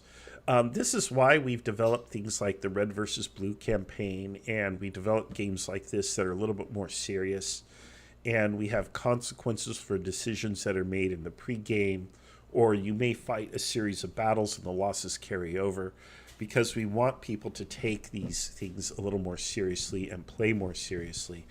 That's why, when I wrote systems like, in particular, the K23 system, which is based off the K22, you really do have to have reserves, and you can't do these little meme tactics, because just like they didn't work historically, they're not going to work in the game. So, those kinds of things tend to be punished. They are best punished by other players who know how to play better. But again, with Open Saturday, it's kind of open to all comers, and we can't handpick the commanders like we've done here. And so you just get this variety of skill levels. And you can even have a really competent player, but his peers are not so competent, and, well, it becomes a mess. So that does happen. So I really think one of the big things we should do in the IKS, International Kriegsspiel Society, is teach people how to play better.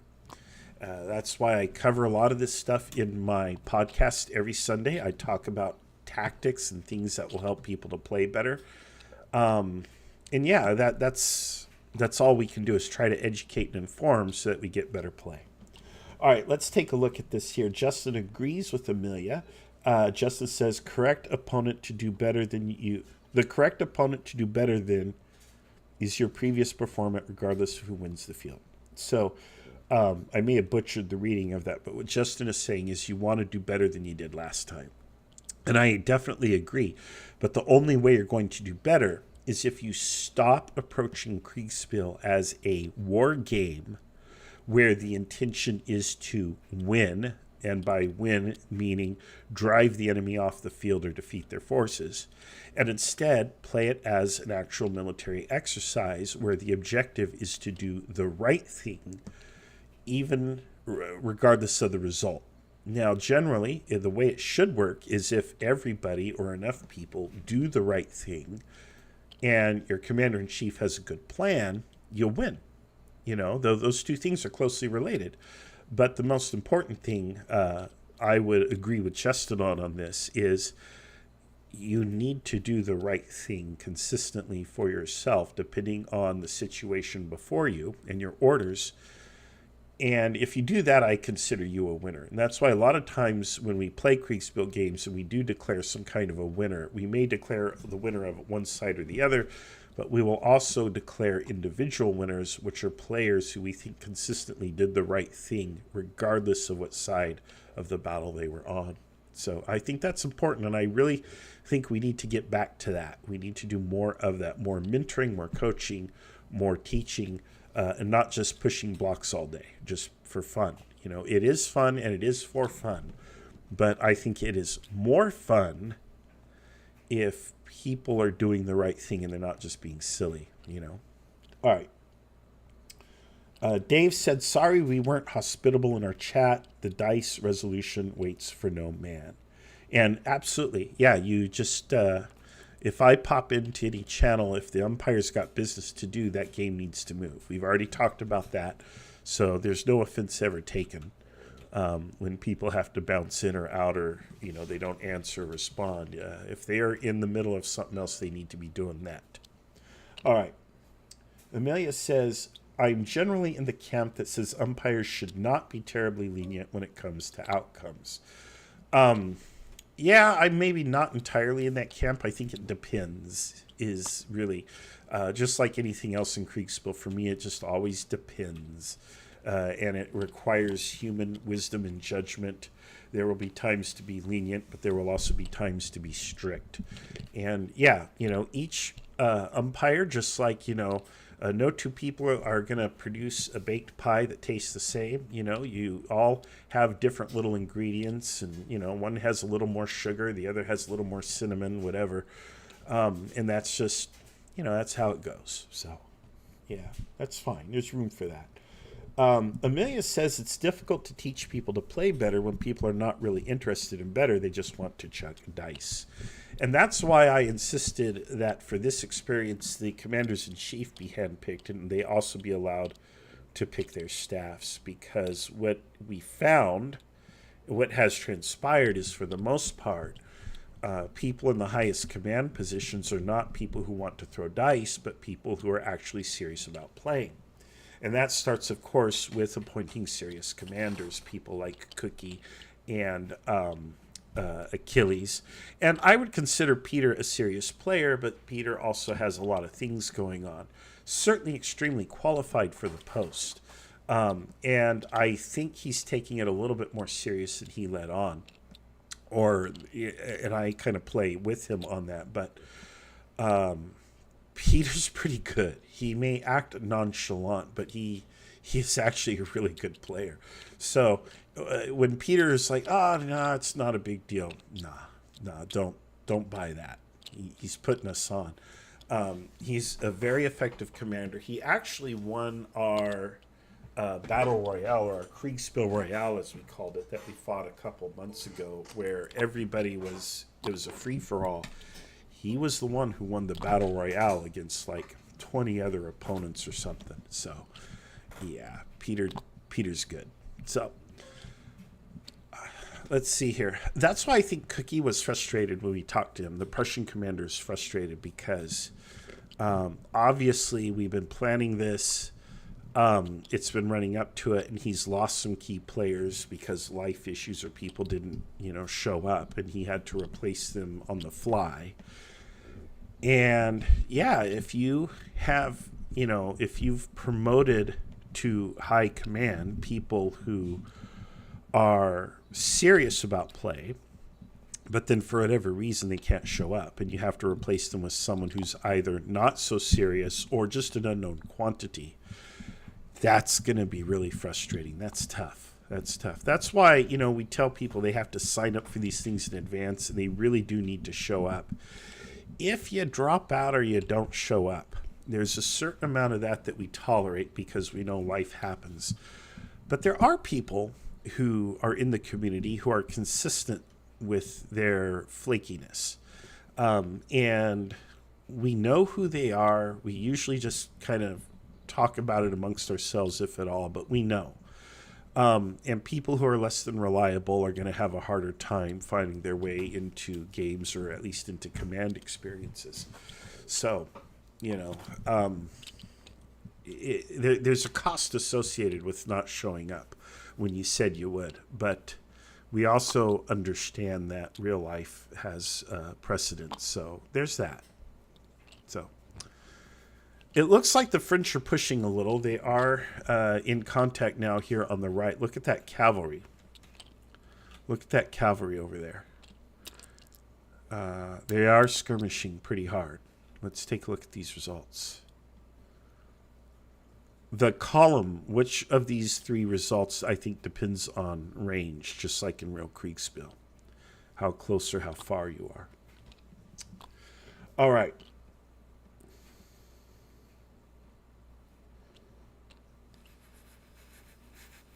Justin says, true, but there's a few commanders I'm aware of who are actively trying to improve their play, and I have all the time in the world to help them on that journey. Yes, Justin, we've even talked about opening, a war college, if you will, within the IKS, where we actually put on regular classes. We do have School of the Umpire, where we teach people how to umpire, but we also need schools to teach people how to play better. We've talked about that, and Justin has been key to those conversations. So I think that would be cool to do that. And yeah, you can reach out to him, also known as Crisis, and he is a great guy to help you out. Justin says, myself included, I'm always trying to grow as a commander. Yes, and Amelia says, yep, we're all learning and growing. And hey, that's me too. I'm just faking it, guys. I don't know half of the stuff you think I know. And, that's probably consistent with most people on planet Earth, from the White House down to, the guy who sweeps the street. But, that's just how it is. And we should always be trying to learn and do better, because that's what sets you apart from the truly mediocre, the truly good versus the truly mediocre. The good aren't as good as we think, unless, there are very few professional, expert, legendary athletes and participants. Most people are just kind of all average, but, what makes the difference, I think, is that attitude and how much care and attention you put into your game, or whatever it may be, your job, whatever you're doing. So don't feel bad. Imposter syndrome's a thing, but don't let it get to you, because everyone's an imposter for the most part. All right. Let's see here. Speglord says, I missed the first hour or so. Is the Anglo-Allied army still coming onto the board? No, they are on the map, but they are barely arriving to the front. Now, as the Anglo-Allied army, which is back here, comes up, this line of defense is going to get a lot more stiff. And I think they'll make it. I don't think the French have been sufficiently aggressive so as to punch through. It looks like there's a little bit of a flanking effort here on the right. You have a full-on cavalry battle here. So here they've committed some cavalry to breaking or turning the British right or British left flank. That's an important move, because what this tells me is the French are preparing this flank for the reinforcements that are over here on this map, which you're not seeing right now because they're on this map, which is a different table. If we were to go over to the table, you would see them. There's a few French columns over here that are coming in, and when those hit, they're going to hit like a sledgehammer. And this is exactly the plan that the Prussian commander said he was worried about. The problem for the Prussian commander is I don't think he is thinking aggressively enough. He believes he is against a larger French force than he really is. And his plan is defensive, and it relies on taking this particular patch of ground here. But this particular patch of ground is actually already occupied by the French. So his plan, which is a defensive plan to begin with, is already obsolete. So I don't know what the Prussians are going to do. It's not going to be a good day for Cookie. I'll tell you that. Blucher is not going to have a good day at all. But again, the French still have to do their part to push through and win. And right now, it's not clear that they're doing that. But yes, if these Anglo-Allied reinforcements come up and can hold the line, then I think the Allies can win it. But we'll see. Hello, Blazer. Hey, Marshall. How you doing? Yeah, all right. Things have calmed down a bit. We're sort of getting into the swing of it a bit more. Good. So that's nice. Yeah, hopefully we'll get 1020 reports out pretty soon. So we're about an hour in. I think it's getting quite interesting. It's a lot sort of... there's sort of the left wing of Waterloo is sort of quite disconnected almost from the right, and sort of interesting how that's happened. But well, I think it will come together towards the end. I was just commenting that the Prussian plan on the right side, the French right, the Prussian plan is inherently defensive. They think they're against a larger French force, and the key ground that they plan to take is already occupied by the French. So with that, plus the staffing issues on the Prussian army, I don't know how the Prussians are going to make today work. If the Prussians pull off any kind of success today, that would be an incredible testament to Cookie's command ability. I'll tell you that. Yeah, the French, we've started to see the French combats in the sort of Waterloo area. The French have taken Papelotte Farm, so that's they managed to basically, it was just held by some Dutch Jaegers, and they advanced a whole division on it and routed them away. Wow, where is that at here? I'm looking for it on the map. Right wing, French right on the Waterloo map. Not the extreme right, where they've got a bunch of cavalry trying to go through the woods, which is quite unlike Achilles, but oh well. But just sort of, you see there's some like Nassau's green, yellow infantry fighting those French. Yeah, I think I'm looking at it. Yep, I think I'm looking at it. You see there's a little farm building there. The French have just routed a bunch of Dutch Jaegers. Sedlinsky? Yeah, or Saditsky, I think it is. Saditsky, yeah. Oh. Sadlitsky. Yeah. So okay, I don't know, it's yeah. Dutch. All right. Yeah.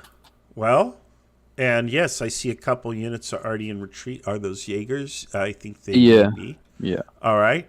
Oh, yeah, there it is. Jaegers 27. Yeah, so, well, we'll see if the French can slam through that. This will be over a lot quicker than it was historically. But the British are bringing up reinforcements, so... Yeah, the British have sort of... Yeah, they've bringing in... I don't know if they intend to move the Offhane units into the centre, or if they're meant to just hold there, or what. But anyway, I've got to go back to umpiring now, so see you. Bye. All right, good luck. All right, let's take a look at some more comments here. We've got a little bit of insight now into what the French are doing. It does look like their Schwerpunkt is over here on the right, but it's not over here where the ground is open, but perhaps here through these British lines. You still have to defeat the British. You still have to fight them. So if they break through, they're doing that. But let's see how that pans out. Okay, let's take a look at some more comments. Steel Partridges here says, lots of pieces of motion. The umps seem to be working real hard, and boy, they are. Speglord says, what about Grouchy and his wing? Are they present? Yes, they are on the right flank in a different map. Says he couldn't make it for the whole game, but it didn't pan out. And of course, and hey, folks, no shame. You know, if again, real life takes precedent, the only people we're concerned about are people who consistently flake out. Especially at the last minute. When that happens, yeah, it's disruptive to a pre-planned scenario, obviously. So think about that, you know, if you're able to give that level of commitment, you know. Obviously, like we say, real life does take precedent. So don't feel bad, you know. You know, we all have things that matter more than a hobby. But yeah, you know, consider that when signing up. So just think about it. Flying Falcon says, I'd love to play, but I always get nervous if I would be a decent commander and chicken out of this battle until I get more experience. Well, that's a mistake. You should have hopped in, because the only way you get experience is like this. Look, folks, good judgment comes from mistakes, and mistakes come from poor judgment. So you just have to start somewhere. So you might as well start being horrible, because that's how you'll make the mistakes and learn how to be better. You can't just wake up one day and be better. You know, you've got to get in the ring. You've got to throw some punches and take a lot of punches, so you learn how to block and how to counterpunch. And that's all I can tell people. We do like a mix of talent in our games in general. We do like to have veteran players, but we also like complete novices. When complete novices come in, they sometimes represent unknown factors. They could represent commanders who've been elevated because of social status rather than merit, because that was a thing. Even during the Napoleonic War, even the American Civil War, that was a thing that happened. You know, you have a person who's in command. They don't know anything about command, but they're, you know, the prince of so-and-so, and now they command a military unit, and they've never seen war before. And it creates problems, Kriegsspiel problems, for the other commanders, their peers, which are interesting to see them solve. The other thing sometimes happens, which is beginner's luck. Sometimes people just show up out of the blue and they've never played before, and they just start, taking names, left and right. And it's really cool to see that too. So please don't ever say that, well, I don't really know how Kriegsspiel is played. You don't need to worry about the rules. It's Umpire. The umpires handle the rules. In fact, we don't want players to know the rules. We don't share the rules with the players because we don't want you to know them. We don't want you thinking about the rules and making your decisions. We want you thinking about, well, is this a good spot to set up a line, to establish defenses? Should I attack now? Should I wait? That's where we want your head to be. We don't want your head to be in, well, if I do this, I get a column shift on the combat results chart. So I'm going to go ahead and overstack this particular hex or sector, and we're going to go ahead and roll here with an advantage +2, which would give me a column shift. No, don't do that. We don't want accountants. We want humans that play a really cool war game or military exercise here. So Amelia says I had to back out due to commitment later in the day. Couldn't dedicate 8 hours. And yeah, it's tough. It is tough, and that's why most of our games we have to eliminate minutia. Earlier in the day, in this stream, I talked about how minutia is something we eliminate. This is why we don't track losses or individual weapon types. You'll notice there are no supply trains on this map. There should be, right? Because supplies are a thing, but we're not tracking supply. In some games we do. In this particular game, they're not represented. Why? Because, again, it's minutia and it slows things down. We don't have time. And so most of our games are streamlined where we keep the essential elements of Kriegsspiel that make it fun and interesting and compelling, but we cast off those elements that are minutia. And we do that so that we can get the game done in 4 to 6 hours in basically what is one sitting for most people.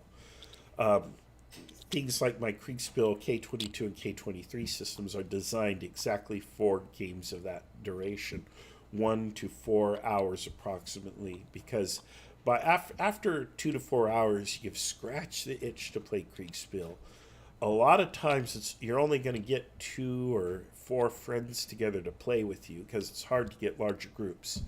So when you have rule sets, you want to appeal to that particular target market because those are the people who that's the common play scenario.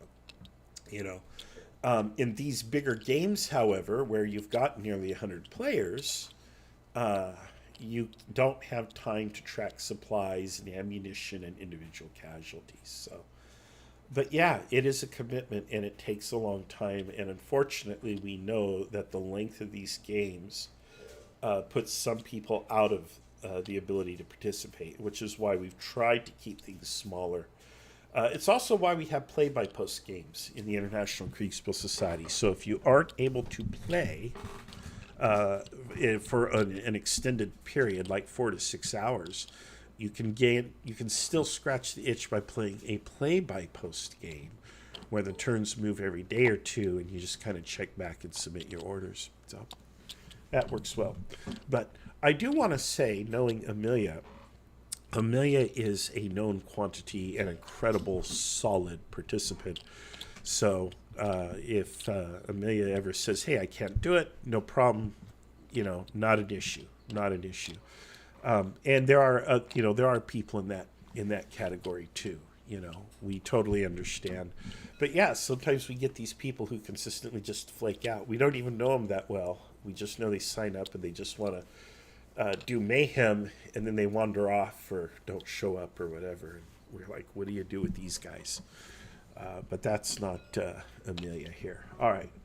Amelia says, yeah, the best thing to do is just jump in and play. If you want to prepare, there are definitely readings and stuff you can do to help you to feel more up to speed. Flying Falcon says, I guess I'd rather just have a smaller battle to get a better understanding. I've been trying to get into pub battles a little bit of it to get a little bit of experience.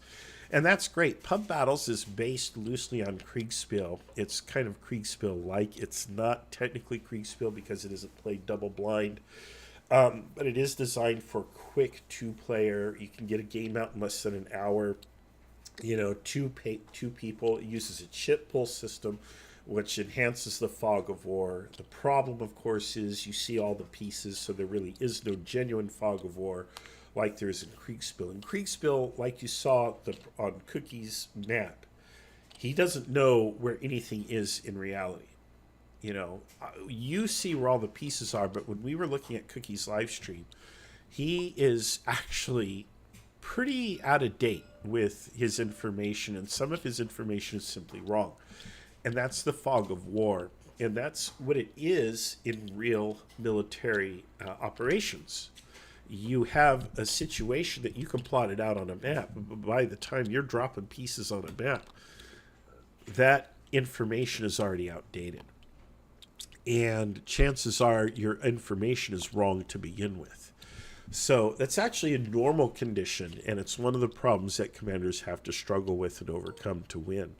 And it's the same problem for all the participants in the game. When you play pub battles, all the pieces are on the map, so you see them all.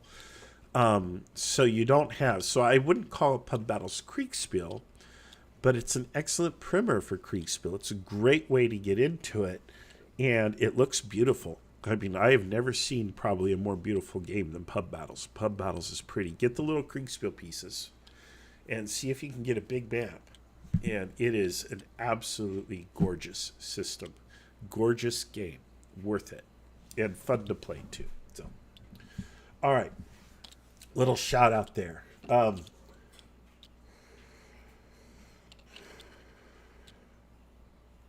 Flying Falcon says, I guess in regard to combat, my mind is always more of into contact, so I have to develop my range in my strategic thinking.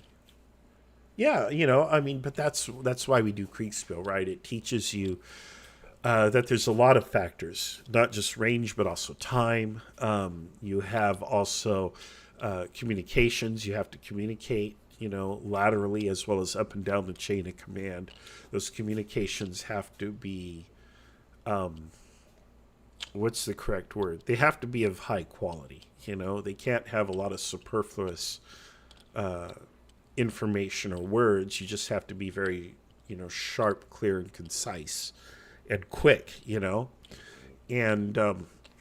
but you learn that. And we'll teach you that. So what Flying Falcon needs to do is talk to Amelia and Justin. And there you go. Justin says Amelia is one of the best attacking generals I know and very solid in anything she commits to. Yeah, agreed. Flying Falcon says, in my branch of work of aviation, it's always chaotic, and when one thing changes, we just adapt and overcome. So, Flying Falcon, you're probably pretty right there. You're telling me that you're highly qualified to play Kriegsspiel. So, I think it was a mistake for you to sit out, and you need to get in. So, get in. Every Saturday morning at 8 a.m. Pacific time, we have Open Saturday, and those are exactly for people like you to get in, get involved, and learn. So that's my invitation. Please get in there. Join the IKS if you haven't already. Get on the Discord. Be there Saturday morning at 8 a.m. Pacific time, so whatever that is for your time zone. And just get in the game. Just get in the game. Don't worry about how you do. I don't care if you get routed. Just play. Just get in.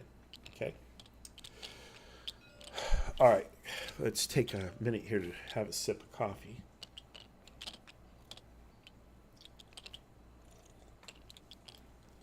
And it is time to start checking in with players. See what's going on, see what's going through their head. I'm very interested in the Prussian right, which we'll be taking a look at momentarily. Or the right map, really, where the Prussians are, I should say. But first I'm going to check in with Achilles, because he's the one I've gone the longest without talking to. And I want to know what his sense of things are. What does he think is going on? So let's pop in.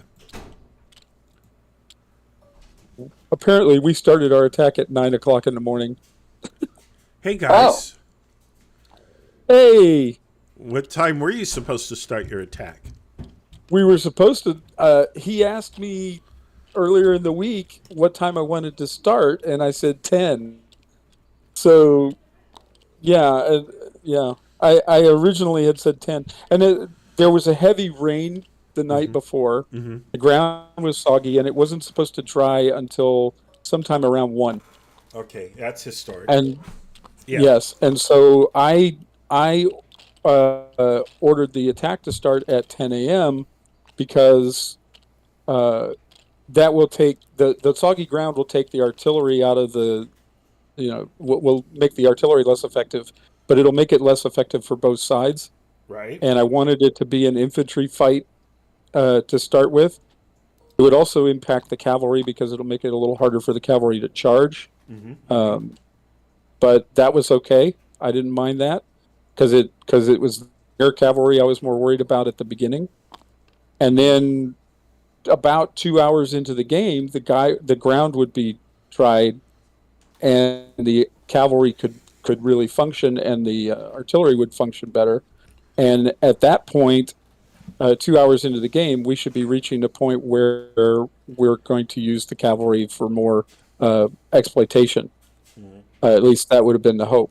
So at just about the time that the field is drying so that the cavalry can really function, the ground would be dry enough for them to do so. Also, the soggy ground at the beginning, those first 2 hours, would also help slow the Prussians down. So that's why I chose 10 a.m. But apparently he chose 9 a.m. for me. But we were getting these dispatches from 9:20 and things like that, and I was thinking, did the Allies start before we did? Because I had told him 10 a.m. Maybe maybe your generals didn't check their phones. Maybe. I just saw this message that Blazer sent me at 7:00 this morning saying, asking me to remind him what time I wanted the game to start, and if he didn't get a response from me, that he was just gonna start at 900. Mm-hmm. So I guess everything kicked off at 0900. So yeah. Well, we have to give Blazer some grace. The dude has, it's not like he doesn't have a whole lot of stuff going on. Yeah, man.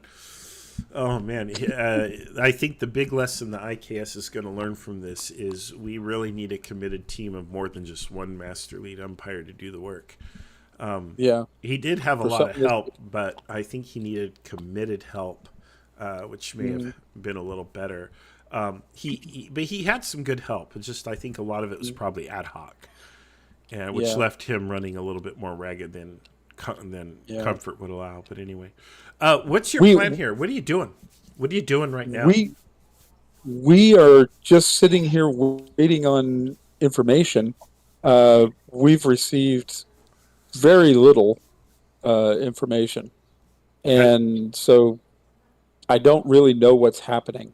I don't know how things are progressing as far as in game, as far as the attack is concerned, or anything else. I don't know how any of that's going, and I also don't know if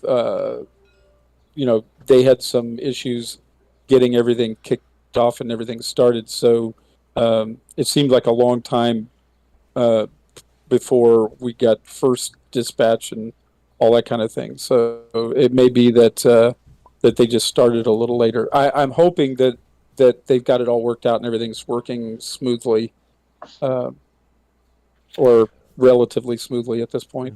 Well, what I suggest, so I'm just hoping. Otherwise, I'm just waiting for some kind of report from my wing commander.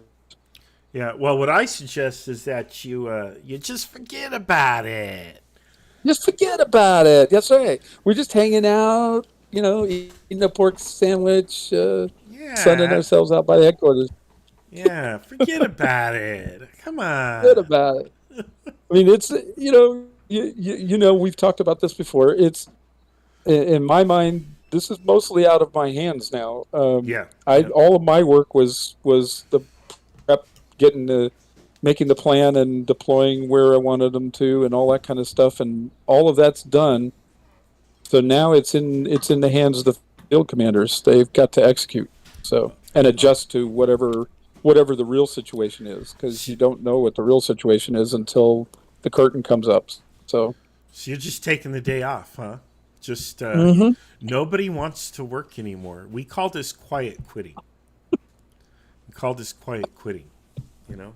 Where's Carter, by the way? Where's Carter? He's here. No, he's not. What? He quiet quit. He went to a bathroom break or something. Oh, he He's may in the have. bathroom. Yeah. He's in the employee restroom, and he's not coming out for a while. He's probably in there on TikTok, and let other people do the work. He's doing a dance routine on TikTok right now. Yeah, if in the employee restroom, oh, unbelievable, man. You millennials have killed the economy. I want you to know, and now you're going to lose Waterloo. Yeah, probably. Yeah. So I think the biggest challenge at the very beginning here was when I was doing all the deployments last night. They did not have the blocks for the Imperial Guard, so I couldn't put them on the map. And then so right at the beginning here, when he had the blocks for him, I couldn't have put them on the map last night for him to have it, and so they had to kind of set them this morning. They set them in the right area and everything like that, but I'm sure the guard had to adjust their actual positioning and that sort of thing. So that was probably an issue. Forget about it. Come Yeah, on. forget about it. Did that impact anything? Did that impact anything? I really couldn't tell you for sure. I doubt it. I doubt very seriously, because there was an entire cavalry corps over there as well, so it shouldn't have impacted anything. But I think you plan for the errors. Exactly, right? 2% never get the word kind of a thing. Like, there's always going to be someone who doesn't who just goes completely off script. What do you do? That's one of your Kriegsspiel problems that all commanders have to deal with. And part of the way that you're scored or evaluated is, how do you respond when your subordinates go off script? Because that's going to happen, That's the exercise of command. Yeah, there's going to be that Dan Sickles character who would I want to defend up there. Or the Jeb Stewart who says, well, I want to ride all the way around the enemy. And, There you go. And what do you I do would then? love very much to get some kind of status dispatch from it's James Ney, from Ney, to just let me know what's happening up there. That would be great. But so far I haven't received anything. So. Well, I asked him. I said, "Are you going to send a dispatch, aye or nay?" And he said, "Nay." So, I can't blame the guy. You just have to, you got to pick the right people and then put trust in them to do their job, and that's what it comes down to. From my level of command, that's kind of what you have to do. So. Yeah. Well, all aboard the failboat, huh? Yeah. I understand we're in Brussels already, so right. Oh man, well it's crazy how these British cavalry are attacking the guard from the rear already. It's just astonishing to me. Yeah, I mean they're almost to your headquarters. We always knew that Blazer Trail is not a independent actor. He's British, so obviously we know who's going to win. Yeah, British bias. Yep. British. I did get a dispatch from somebody from the Young Guard Division commander. Yeah. Well, I don't think it was supposed to be sent to me, but it ended up in our thing, and he had his location as Mont Saint Jean, and I told Carter, if the Young Guard is in Mont Saint Jean, we've already won the battle. Why don't we just call it now? Oh boy. And why would a division commander send you a dispatch? He shouldn't. Yeah. So I don't think it was intended for me. I think it was a mistake. But I looked at the location he wrote, and it was Mont Saint Jean. I'm like, dude, if that's where you are, we've already won. Let's just call it now. All right, man. Well, you guys have a good time. I'm going to go stir up chaos somewhere else. But it was good to pick your brain. And, all this stuff I just say, forget about it. Forget about it.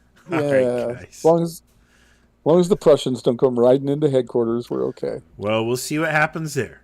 All right. All right. Okay.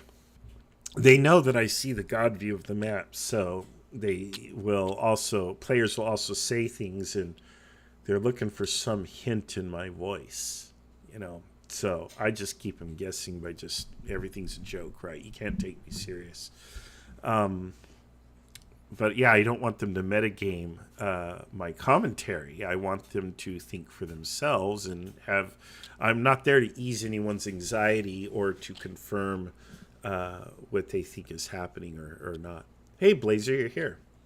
Hey, how do you think things are developing? I've just noticed that Riel at Wavre sort of area sent the Emperor a letter saying that he's managed to get himself between the two armies and is engaged with most of the enemy Prussian army. I'm not sure how true that is because I can't see Wavre at the moment, but it may be. I think that the French were in a position to punch through. Actually, what I could do is join that other map and live stream it, and then you could see it in Discord. Sure. I don't have much time, but do you need me, Dave? I need my colour back so I can move stuff. Sorry, I'll switch. Just sorry. Yeah, you should be able to. Perfect. Got it. Now. Thanks. Yep. All right. Sorry. All right. Let's see if I can share the screen. And here we go. We'll go live now. You should be able to see my screen. And I will move the map. It's still loading, but let me zoom in just a bit as it loads here. But now you can see what's going on. Have they done the one massive line, or are they still in column there? No, they're still in column. Okay. Yeah, so they're still in column. The Prussians are up there. The Prussian plan was to seize this ground, but the French have already taken it. They thought they would get there first, and they have not. So now I imagine Cookie is really in a fuss. He also thinks he's facing a much larger French force than he really is. Yeah. And look, they've got stuff stacked up back here. What is this? The French. What is this? The French objective basically was just to they were given by Napoleon was just to make themselves look as big as possible and draw in as much of the Prussians as they can, which it looks like they're mostly succeeding in.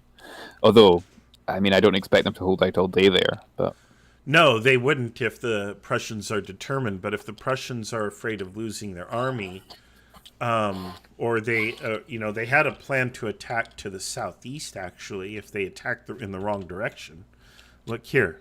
Yeah, that's Prussian cavalry, isn't it? Yeah, it's got the little eagle. Yeah, it's if they're going to do that, then I don't know.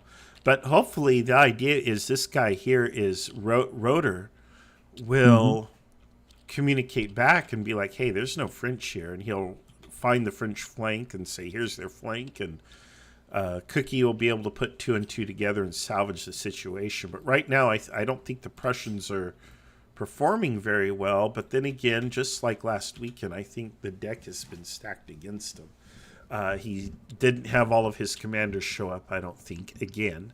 And then, yeah, he's the intel he's received suggests to him that he's outnumbered. So he's on a defensive mindset, not an offensive one, and his defensive plan has already failed. And he said that his worst fear was that the French would move up through where Couture is, Couture or whatever, on the left there. And, well, they're there.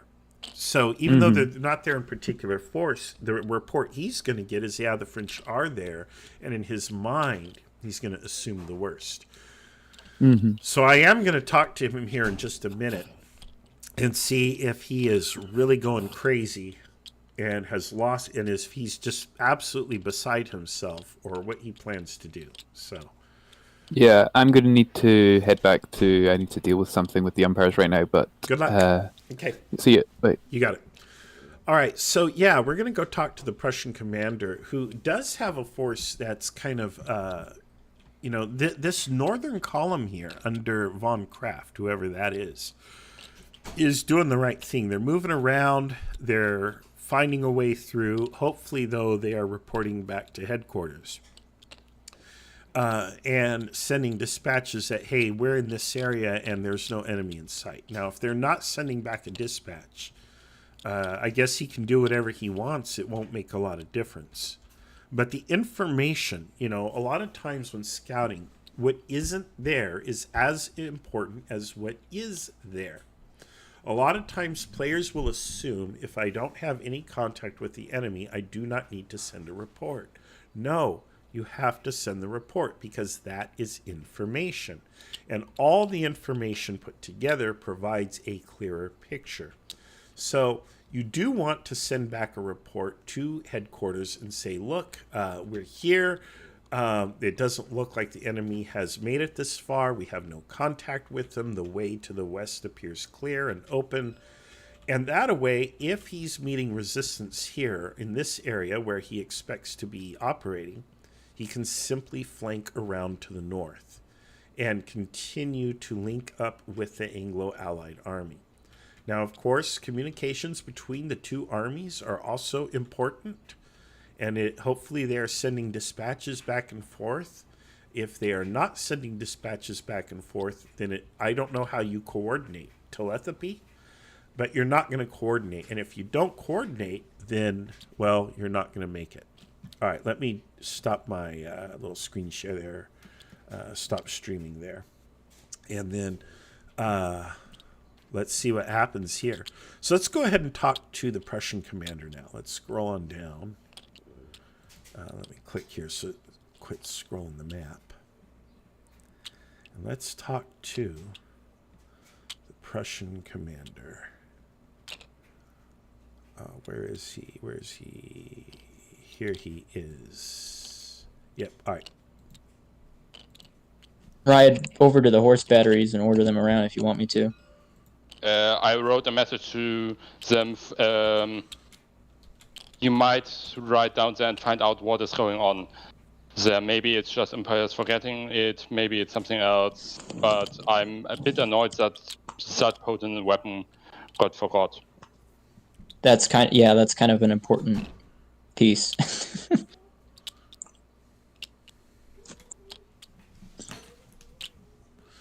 Yeoman, do you still think I should move to that west position, the new cabaret or whatever it was?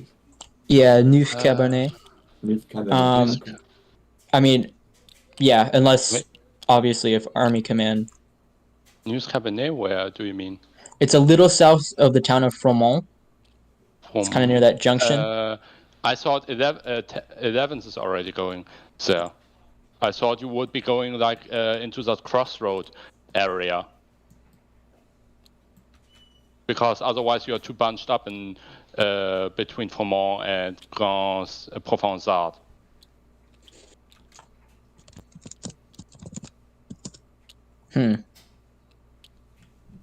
Because so 11th is behind us though. Yeah. Wait. So yeah, that's the part which confused me, because I saw 10. Oh yeah. Also, hello move YouTube. The 10th to between Fromont, south of Fromont, and 11th will go to the crossroads. Yeah. Okay. Makes sense. When you say the crossroads for... Look at... oh, damn, I don't have the stream on. I'm... These crossroads. Yeah, okay. That's roughly where I thought that would be most useful. Do you have any reports from Wavre, Bas-Wavre? What's going on there? Nothing has happened there. The bridges are being set up to be blown. I assume the northernmost bridge has been dealt with. Please write a message to your brigade commander to make sure. I don't think we can afford to disregard. By the way, did you see that we receive a message from Röder? From almost missed that. Let's see. me? No, Blücher. So they have reached La Vieux-Sarthe. Let's see where that is. Where's Röder? The cavalry, First Corps cavalry, which we were. Yeah, I know. Oh, yeah, I found it. Vieux-Sarthe. Oh, I found it here. It's there it is, here in yeah. this area. Mm-hmm. This is good. But why? Okay, I wrote him regarding his horse batteries. Let's see. Why are the Prussians speaking English? That's in their headquarters. That's what's weird to me. Right. Gute Frage. We could gute speak Frage. German, but then your YouTubers wouldn't understand a single thing. Might be an idea to tell First Corps Cav to push and force to try to find out where the enemy is, and if possible, get some good trades out of it before retreating. Do we add that to your dispatch, or do you want me to write it? Write another one, please, because I haven't written anything to him. This because I already sent mine. Sorry, Marshall, we'll talk with you later because we have a few things to figure out. No, I completely understand. That's why I'm not interrupting. You go ahead. Okay, basically, I will be going north next to figure out the 5th and 6th brigades, so send any messages that need to get to me up there. Gneisenau and team, mostly Gneisenau, and we have to figure out how exactly they're disposed and if they're moving further north, because we have to get from Pilch into the Orb definitely before that. Absolutely. And do you have your? Did you write a message to Wellington at 10:20? I believe so, yes. And I sent another one just right now, informing him about the corps at Chapelle Saint-Lambert. All right, it looks like the Prussian plan is to go around to the north, but they are disorganized and they have diluted their force because they are afraid of the French trying to cross here around Wavre. And so they are literally preparing to blow up bridges here when the French are nowhere in the area. In fact, this cavalry, which they know has made it down here, has probably or should be sending a report that there's like absolutely nothing. And based on that report, they should say, you know what, maybe this plan here is a waste of resources and we need to, because that's what's going on here. I was wondering what was going on here, and I do remember now, told me they were going to blow these bridges. They need to get out of there. They need to be headed west. There is some units here. We got a couple columns heading west up here. That will be helpful, but they need to get this material and ultimately a lot of these guys over there. These troops here can tie down the French, and it looks like the French are kind of hanging out here. They're not punching through. This is not the Schwerpunkt. This is not a proper French attack. Rather, they are just here to block the Prussians, and that's what they're doing. See, they're in square here. When you're in square, you're not moving very far, very fast. Yeah, so the French are clearly in a defensive posture on that same ground that the Prussians wanted to take. And they are going to try to hold the Prussians. And so if the Prussians are doing anything other than moving west to link up with the Anglo-Allied army, then the French are winning. The problem that we have is, you know, you heard Cookie, who is Blücher, say, I'm going to go north and sort things out there. So he is having to personally ride around and communicate with his corps commanders and say, what the heck is going on? I need you on this road doing whatever, you know, to get things sorted out. He probably has time to manage that, I would assume. Although I don't know how much. I don't know how much grace he's going to have, but he may have time to do it. But we're pushing it by this point. We're pushing it. And if the French continue to be aggressive, and if they have luck in particular in the west against the Anglo-Allied army, then the Prussians are going to show up far too late to have any kind of an impact on the day. So he's got his work cut out for him, man. I feel bad. He's in a really, really tough situation. He does not have accurate intel. His whole plan is wrong. It's wrong. He is the only idea that he has that's correct is let's move west. This is not his fault. It's all based on the intel that he's received and the expectations that have developed in his mind. And that's what you get. That's why you play Kriegsspiel, because of this fog of war. When you play a board game, whether it's pub battles or some hex encounter game, whatever it may be, you see all of the enemy forces in front of you. You don't have fog of war. Even if you have some mechanic that conceals, like, well, you can't examine the stack, so you don't know how big it really is. Okay, that's fine. But that's still not fog of war. You know where the enemy is approximately, and they might have one unit. They might have, 15 strength points or something obscene. And, it's you can deal with that. Here, you don't see anything. Here, it's complete opacity. So it messes with your head. And it's very hard to sort things out. If you don't have good commanders out there on the flanks and at the front sending you reports, you're moving around blind. You're blind. And it is hard to win a fight when you can't see.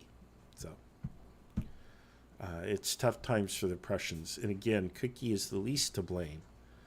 I feel bad for the guy because he's an excellent commander. He's doing a really good job. But yeah, it's like playing poker, right? Sometimes you get dealt, a bunch of cards and none of them do anything. You don't have a pair. You don't have a suit going on. You're not looking at a flush. You fold. And in war, you can't really fold that much. So can't fold today. He's got to play the hand he's dealt. All right. Speglord said it seems Cookie is already sniffing out the French plan. And I think so to some degree. I think he has a sense of what the French could do. But I don't know. I think the lack of reporting to him suggests to me that his confidence level is very low. And he does not know what the French are really, really doing. So, well, let's see. Let's check in on the British. Let's go back to the main map, check in on the British. And let's see how that's going.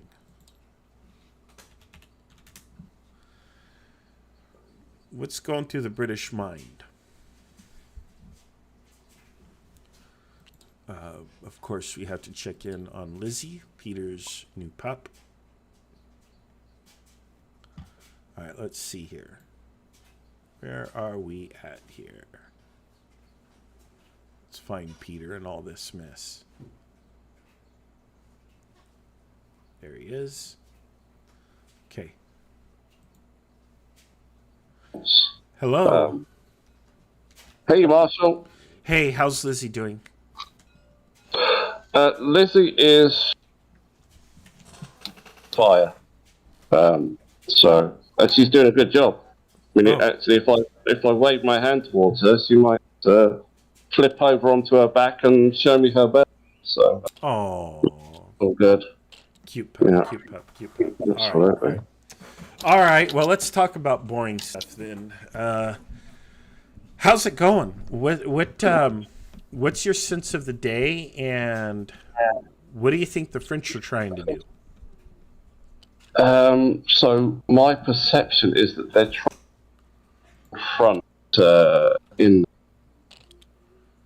the area of the battle here.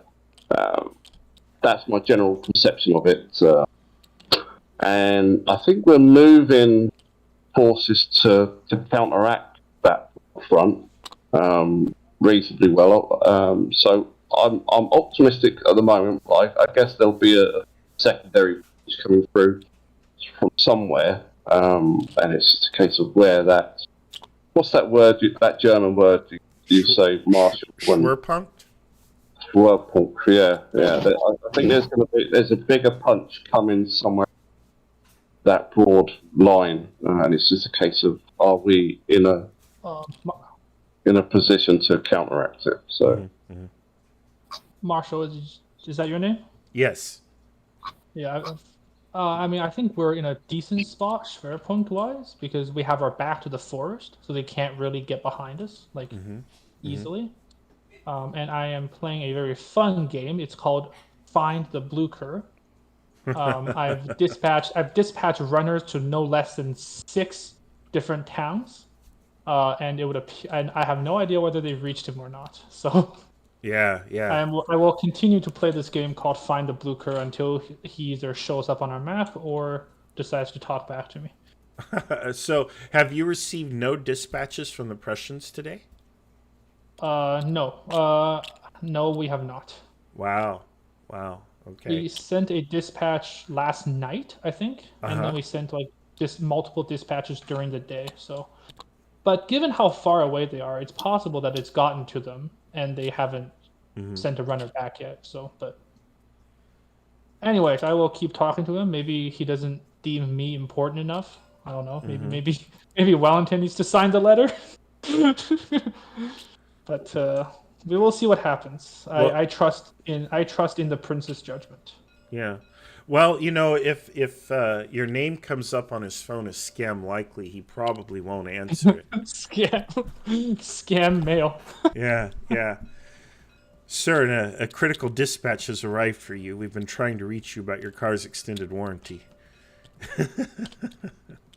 So, yeah, we'll see.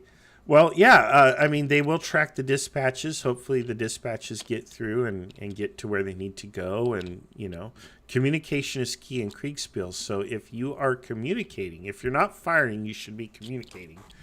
If you're the best thing you could be doing is killing. And if you're not killing, but you're communicating, then you're doing all right. You can't do poorly. So there you have it. All right. Yeah, I'm looking at some of the movements here and nodding my head. I don't have anything to share with you guys. I can't, but yeah. And it looks like most of your forces have arrived, So people are definitely communicating to a certain degree within the Anglo area, which is always good. So, so I'm happy about that. And again, Marshall, I'm still relatively chill here. Maybe Lizzie has a big impact on that particular situation, because you could just reach down and stroke a little puppy's head, and the rest, all the troubles of the world seem to fall away. Oh yeah, believe you me, I know how that goes. In fact, I've got Demeter curled up here at my feet. She's napping, but if I reach down and pet her, she will growl at me because she is napping, and she is a little old lady. So we won't be doing that. But there you go.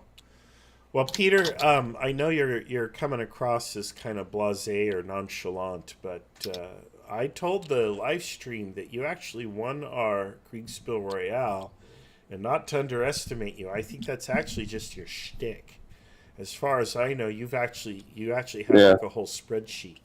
I'm the Boris Johnson of Kriegsspiel. Yeah. Yeah, exactly. So there you go.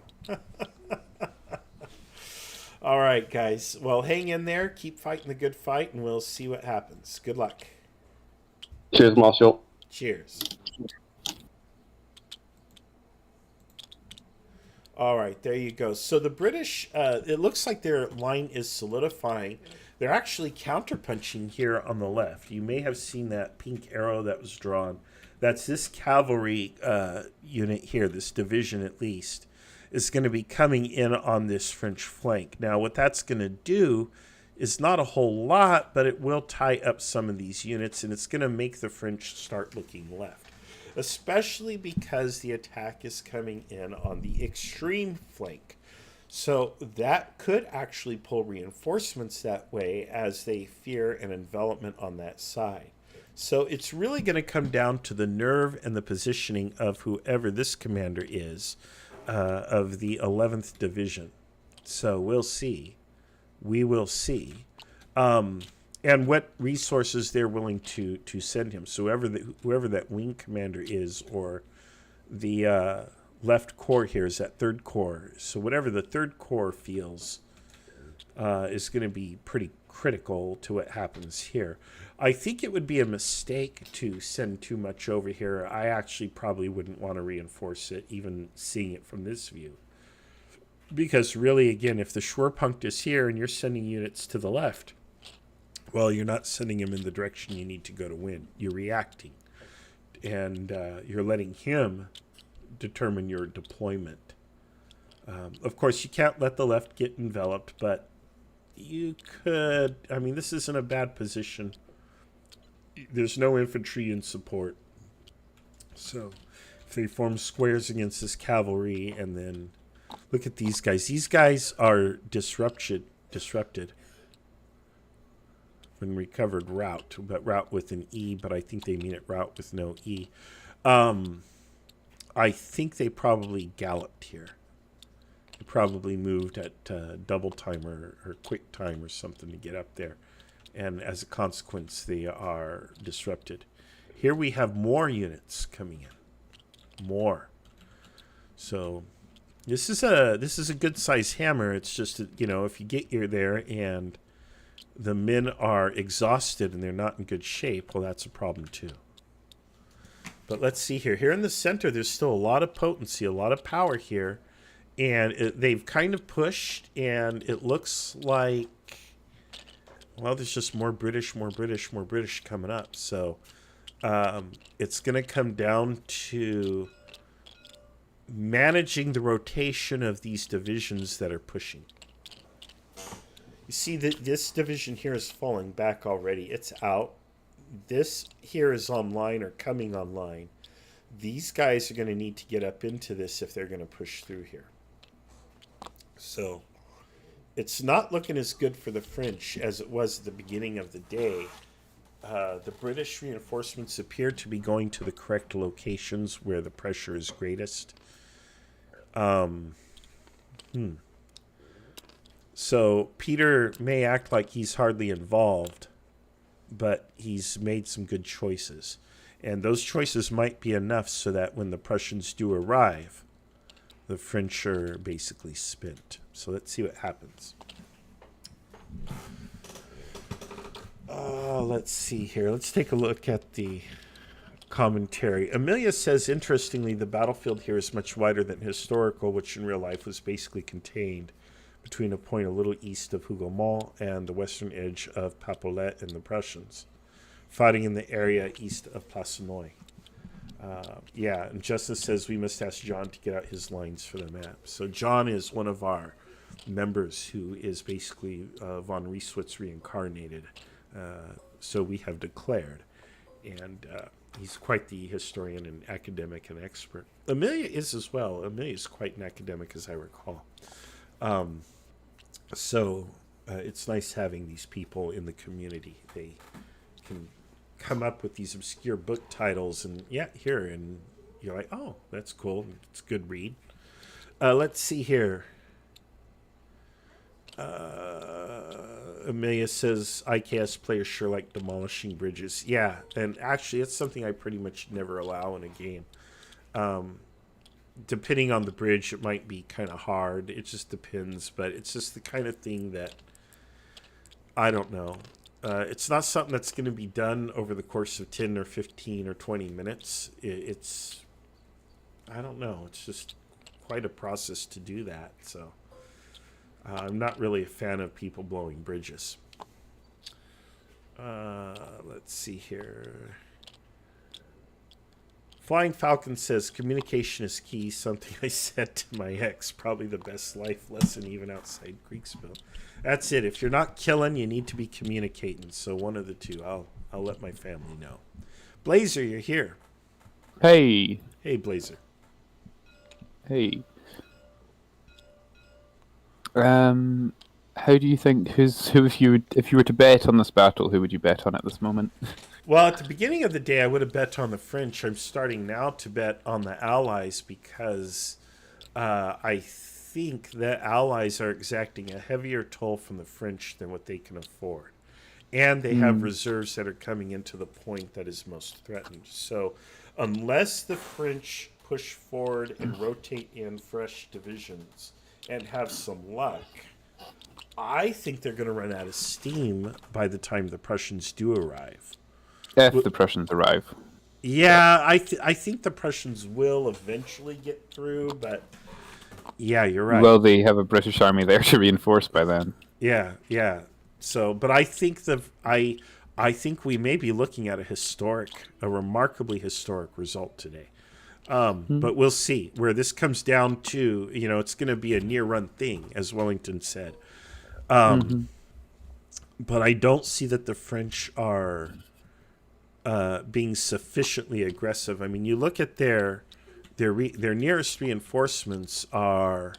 I don't know what your squares are. If your squares are 400 paces or what they are, yes, 400 paces. But they are. They're like a mile. Yeah, like a mile from the front. Well, they've got the 12th Division, which is just moving up. You might want to talk to them. They're just moving up to replace those units that were routed. But behind that, they've got another 2 divisions there, and then about another mile behind them, they've got the Guard. So yeah. So, if they get aggressive about it, I think they could burn through. But that window, I think, is closing as the British set up and defend. Certainly, the British having the benefit of the defense it's telling. I think they're throwing more at the French than the French are able to throw back, and that's I think the British are losing more than the French are losing more than the British. So anyway, maybe we'll see what happens. But I've got to go speak to the umpires now. So all right, good luck. All right. Alex says, wow. That's my quote, my line. Wow. All right. Good to see you on the YouTube, Alex. All right. Oh, let's see here. Yeah, maybe we do talk to some of these lower level French commanders. We'll schlep it with the plebs here a little, maybe. Let me see here. Gerard. Let's just see what's going on. Or do we want to talk to Passe? Let's see who these players are. Let's see here. And let's see here. Right here, the French. All right, let's talk to these guys here. Right here. Let's pop in. There's an umpire with them now. Install morale in their hearts. Threats definitely. We'll get them. They're gonna love you for that. All right, cool. Yeah, that sounds good. I'll go ahead and put that in. And any last minute orders? Are you sure you don't want to bring the artillery back a bit too, because it seems terribly exposed? The ground is kind of wet, and they're in a tail position. So if the enemy tries to attack, my northern battalion can counter it and defend the artillery. Then the artillery can switch to shrapnel and gun them down. All right, if you say so. Okay, good. I like that. All right, cool. Well, I'll be back here in just a bit. See ya. Thanks. Oh, hey, Marshall. Hey, guys. What's the situation? Hello? What's going on? I'll try to stream it, if that's possible. You'll try to what? I'll stream it. Can I do that? Yes, you sure can. Okay. Go out on the YouTube. We're live on YouTube, just so you know. Hello, YouTube. I am GDD Comte Honoré Charles Ray, the commander of the French right wing. Right. We've been assigned by the Emperor to keep the Prussian forces, which are in the vicinity of Wavre, from joining up with the Brits to the west. And that is what we are attempting to do. I think we are doing rather well at it. I made a rather eccentric plan as to how to do it, because I tried to think like how Blucher would. We started off our deployment zones just south of Wavre here. And historically, what happens is that the French go at Wavre, and then they get screened, and most of the Prussian army just escapes out west and joins Wellington, winning the Battle of Waterloo. Right. This is what happens historically. Now, we don't want this. This is bad.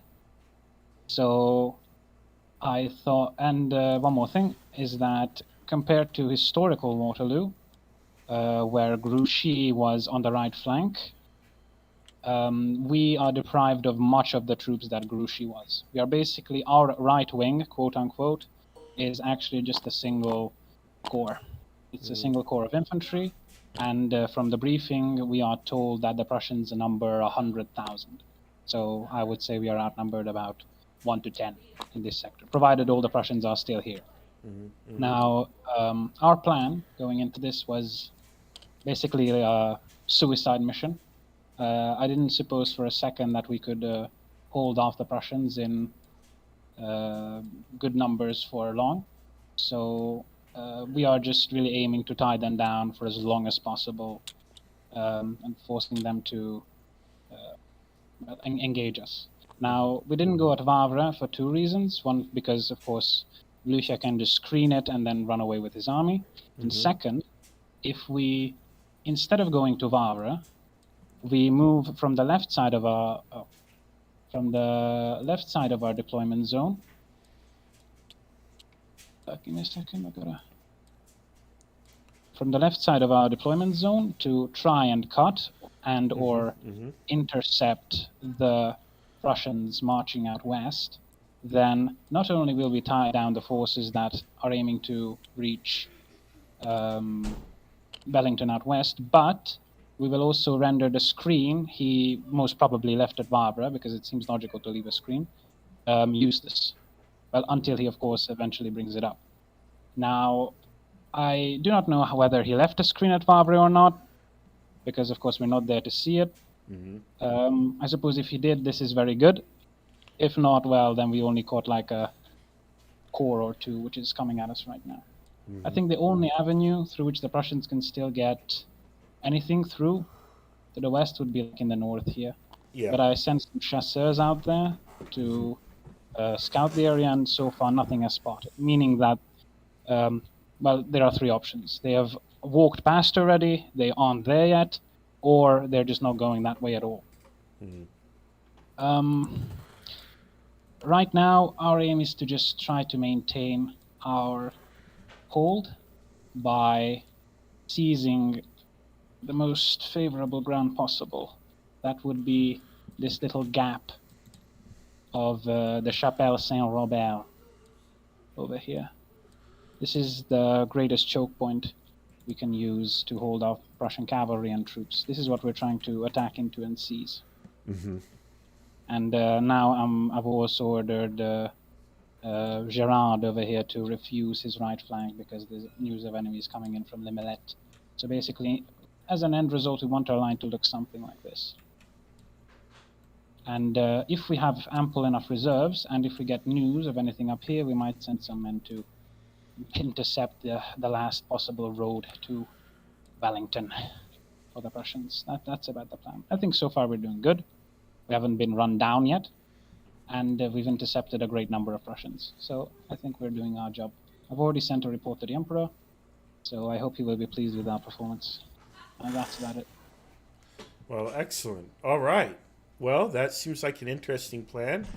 Sounds like a solid plan. We'll see, as I like to say, the enemy always gets a say, and we'll see if they cooperate with you or not.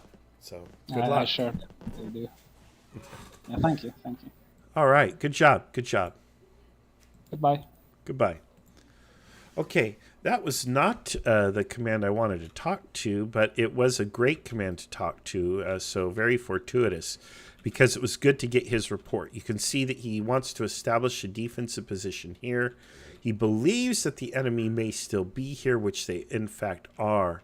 The one part where he is mistaken is he sent units here to the north. I don't see them, for one. I don't see his cavalry up there. Where are they? Are these it? No, that's Prussian. Yeah, this is all Prussian, of course. So I don't think anything has gone north out of here. He may... I had the impression that he was sending something north.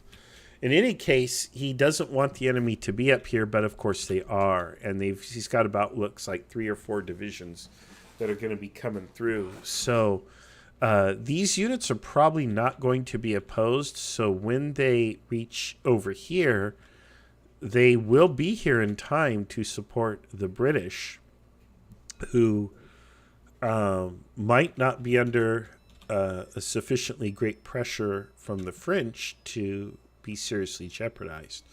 So at this point, it seems to me like the British defense is kind of it's working. It's working. Let me click here, connect, and let's go back to the main table.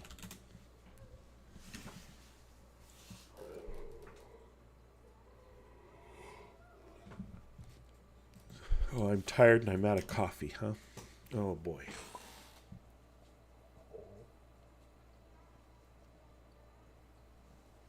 That's okay. I've got more. I can go make more. I've got more. I do need a break, so I'll probably give you guys a break from my prattling and go get coffee. Let's take a look here. I can't believe I just went to the wrong spot there. But here we have it. These guys are in no shape to push through here. So even though they've pushed, they've put a lot of hurt onto the Jaegers, the German troops fighting in the Anglo-Allied army, the French are themselves in no position to follow up that success. Here it looks like these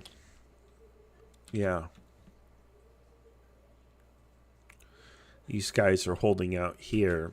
This unit's in a square. Why? There's no cavalry, is there? Of course, he's just going to get shot up sitting there in a square. So, yeah, this is... I really thought it was going to be a French victory, but now I'm thinking the Anglo-Allied army is going to win the day.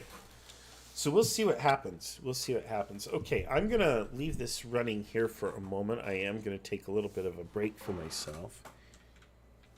I do believe we have an hour's break that's coming up in about 45 minutes or so. And during the hour break, I will end the live stream, and then I will come back and launch a part 2 live stream at the end, or when we resume the second half of the battle. I don't think the second half of the battle will require the 4 hours that are allocated or budgeted for it, because I think we'll have a decision before that we hit that 4-hour mark. But we'll see. But either the French are going to get serious and punch through, or the Prussians are going to arrive in enough force to stop the French from getting through. And I really think, because there's nothing now slowing down those 3 or 4 Prussian divisions in the northeast, that those are going to get through, and those should be enough. And then, of course, there is this stuff happening on the left, the French left, but I think that's really just going to be a sideshow. It would be interesting to see if one side or the other attacks, but it's a sideshow. So, all right, I will be back.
All right.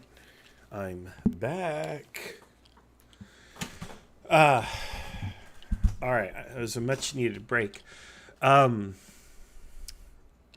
It looks like the French have moved some stuff forward, but so are the British. So we'll see what happens here. Let's take a quick look here at the YouTube. Not a bad place to pick up. Hello to Emmanuel. Flying Falcon says, in your opinion, would Kriegsspiel make for better decisions in games like the Total War series, War Game series, etc.? The short answer is yes, but the long answer is once you play Kriegsspiel, your desire to play those other games just goes through the floor because you realize how gamey those other games are and how ersatz they feel. Ersatz meaning something of low quality, like a low quality substitution, when compared to Kriegsspiel. So you can't get a more realistic or mind-bending and mind-blowing wargame experience better than Kriegsspiel. So even though this is a 200-year-old, more than 200-year-old now, game system, we should be next year, I guess, celebrating the 200th anniversary of the 2024 rule set. But, this is, I don't know. You just can't beat it. In fact, Kriegsspiel is the great-grandfather of all modern wargaming. It's also the grandfather of modern role-playing games like Dungeons & Dragons. In fact, when Dungeons & Dragons was created, the creators specifically cited Kriegsspiel as an inspiration. It's where the idea of a game master or dungeon master comes from, Kriegsspiel Umpire. So, yeah. Once you go Kriegsspiel, you never go back. So, there you have it. And I think that's common. This doesn't mean we don't play some of these other war games, or, we won't play a war game with our friends or whatever, because there's more to the calculus. Obviously, we hang out with our buddies and they like to play certain games. We'll still play them, and you might have some favorites and you'll play them. But at the end of the day, nothing beats this, So this is it, just like, people eat TV dinners, microwave dinners. That doesn't mean they don't ever want to go to a gourmet restaurant. So this is the gourmet. And a lot of that other stuff you're going to learn is just the Swansons, the Hungry Man, or the Marie Callender's of games. Put it in there and, on, high for 4 minutes, stir it, medium for 5 minutes or something silly. You get all mad because it takes a long time to cook your dinner. How sad. Put on Netflix and just watch some trash TV. That's what all those games are like now after Kriegsspiel. This here is Michelin Star Gaming, baby. All right, well, Speglord says, very true, I can't play Total War anymore. Same here. I used to love Total War. I mean, it was a fun game, but now it's like, it's like playing an arcade game versus a simulation, right? Let's check in with Achilles. Has he forgot about it, or is he still sitting here at headquarters? Hasn't moved his headquarters. Now, that's the thing that I do. I establish a headquarters and I don't leave it, so that I can get dispatches, and he thinks along the same lines. I don't think that's a bad move. But that does mean you are reliant on your commanders to send you quality dispatches, meaning the dispatches have to contain good and accurate information. So we're going to test that. We're going to go down to Achilles. We're going to see what he thinks is happening at the front and see if his description of what is happening at the front matches what we see here. And I doubt it will match perfectly because there's a delay in the time for the dispatches to reach him and so on. But even if it gets close, I would give him credit. But it could also be far off, or he could just say, I have no idea. And if he says, I have no idea, that's a problem and he needs to be solving it. And if he's sitting in headquarters, he's not solving it. But we'll see. I hold Achilles in extremely high regard as a player and as a friend, and I think he probably has his act together. What troubles me is I don't see these forces moving up, but yes, they are the arm of decision. He wants to hold them in reserve until late. I get that, but we'll see. Look at all this. Look at all this. This is some luck. This is luck right here. This is where the French have punched a hole, and they do have some forces that can follow it up. But the British have a lot that they can counterattack with, including some Prussian cavalry. Look at this. Is this Prussian? No, that is British. They are German cavalry, I think, but they're in British service. I thought maybe some Prussians had already got through from the color of the blocks. Let's see what happens. All right, let's go talk to him.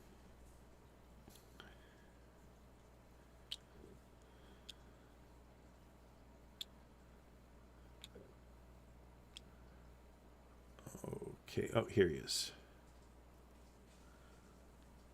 Oh, he scrolled off. There we are. Discord. Hello, gentlemen. Hey! How's it going? You have magic timing, sir. You just arrived at just the right moment. I always arrive precisely when I mean to, like I'm some kind of Kriegsspiel wizard. Yes. What's the scoop? What makes my timing so fortuitous? Let's see. I have a couple of significant dispatches here. Mm-hmm. The first one is from my force at Wavre. Uh-huh. And it tells me that he is engaged with a very large Prussian force. He estimates 2 to 3 corps. I think that's probably a little bit of an exaggeration, but if he's even halfway right, if it's 2 corps, that's really good news. That means that they're fighting him over there, and they are not over here.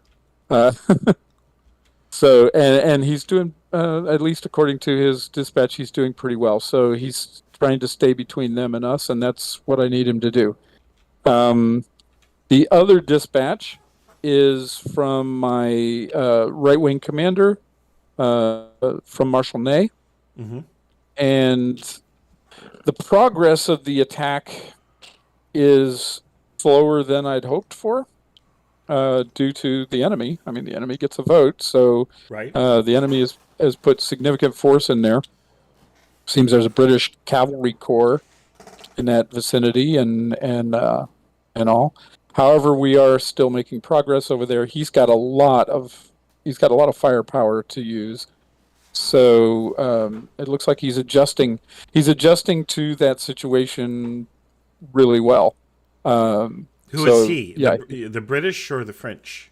Who is he? He has Marshal a lot Ney. of fight. Okay, Marshal Ney. So Marshal Ney has a lot of firepower, and he's adjusting to the situation well. Okay. Got it. So he's adjusting to what the enemy had there. It looks like the enemy was stronger in that area than the scouting report would have led to believe.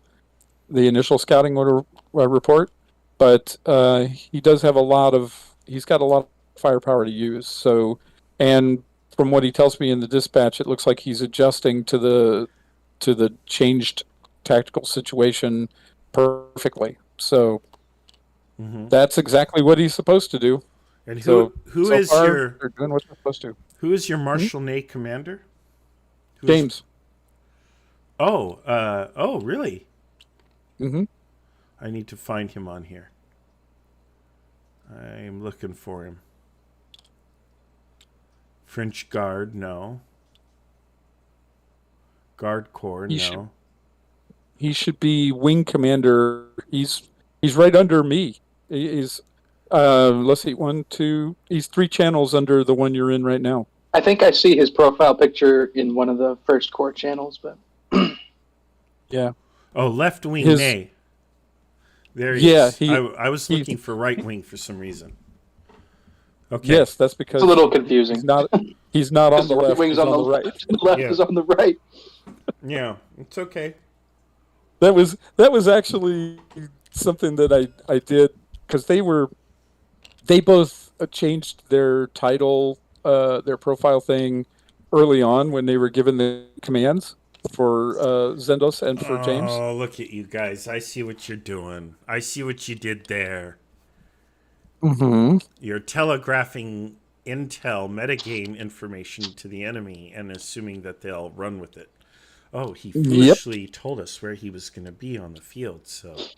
Yeah, and if you were guessing which one of those guys was going to be leading the main attack, which one would you have guessed? Oh, probably so. me. Yeah. Yeah, exactly. So, since he was labeled as left-wing commander, it would have made sense that he was leading the main attack on the left. But in fact, he's on the right. Mm-hmm.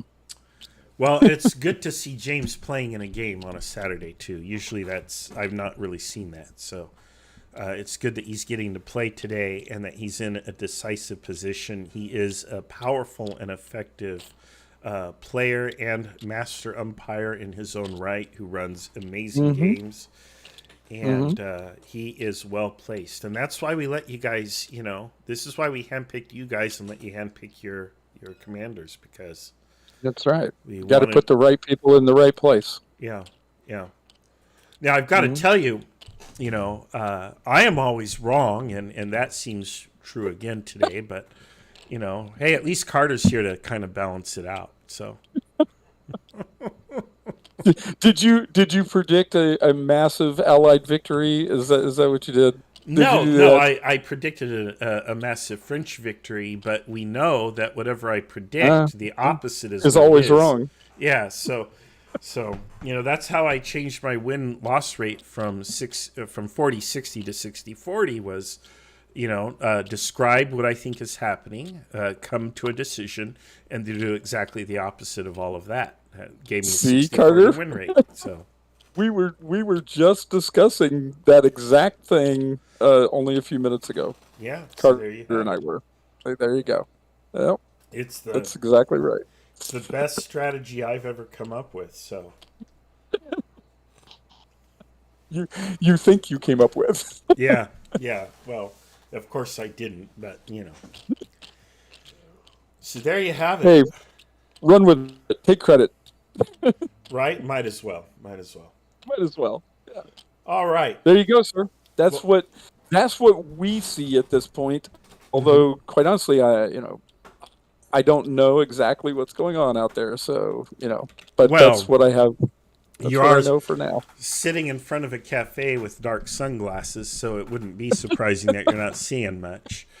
That's right.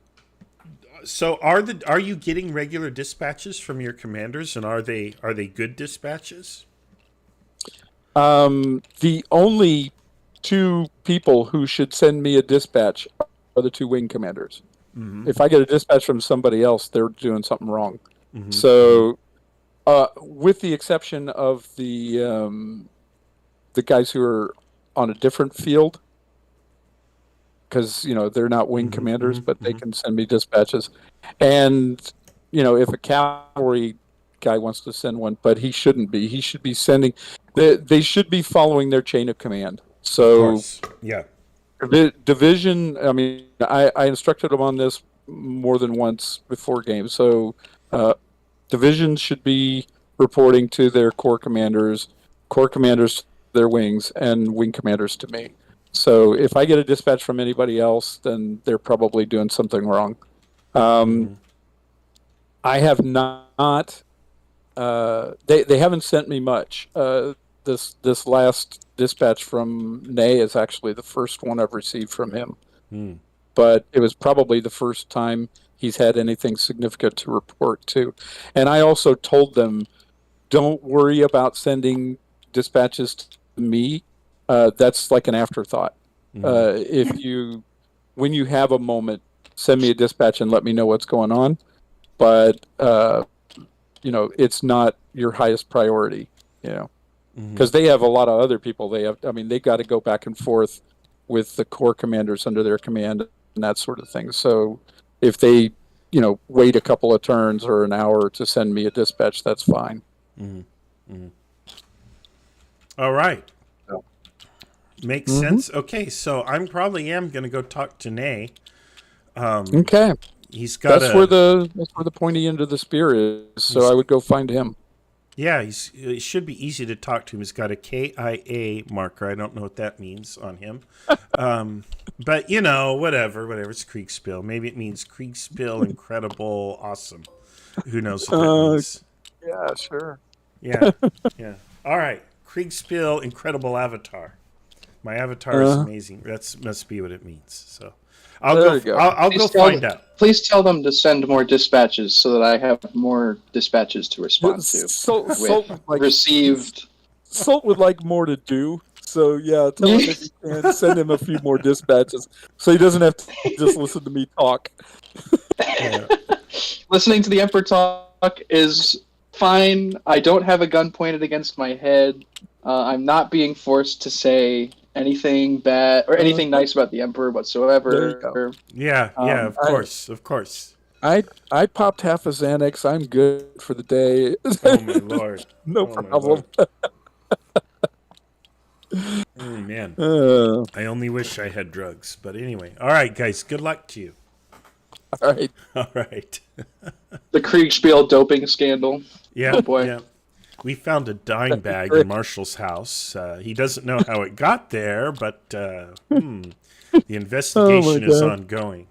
All right, guys. Turns out it's Viagra. Performance enhancing drugs. There you go. Oh boy. There you go. Good luck, guys. All right, man. All right. Marshall Ney, are you here? And of course he's here. He's just muted. I'm here. Hey, first of all, it's awesome to see you playing in a game on a Saturday. How's it going? Yeah. Is it fun? Nice to play. I'm having lots of fun. Oh, nice. What's the situation as best as you understand it?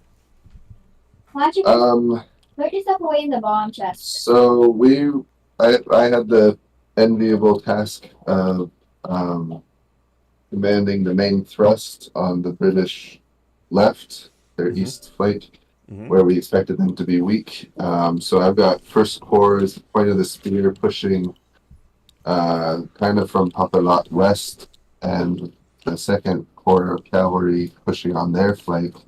At the moment, Fourth Corps is arriving in between the two, kind of replacing the cavalry and inserting themselves in the middle on the right flank of First Corps. But to start off with, it was a little bit slow. Progress was, I think, much slower than I hoped for, and Napoleon as well.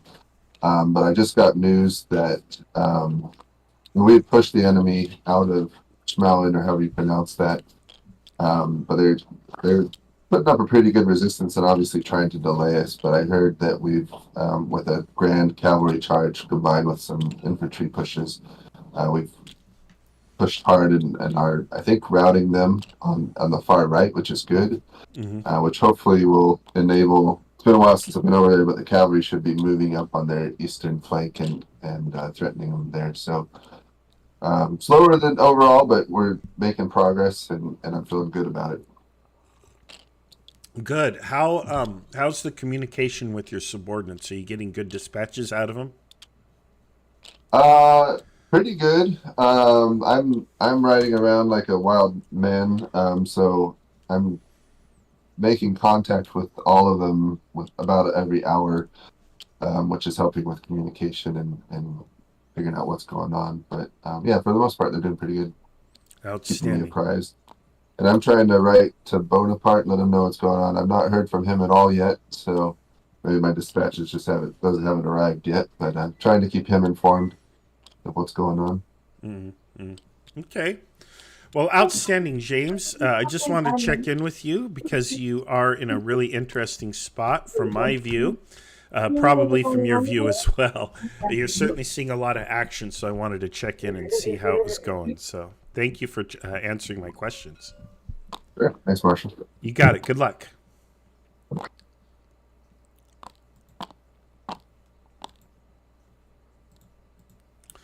All right, there you go. We've checked in with the French. Ney thinks he's doing all right. He knows he's behind schedule.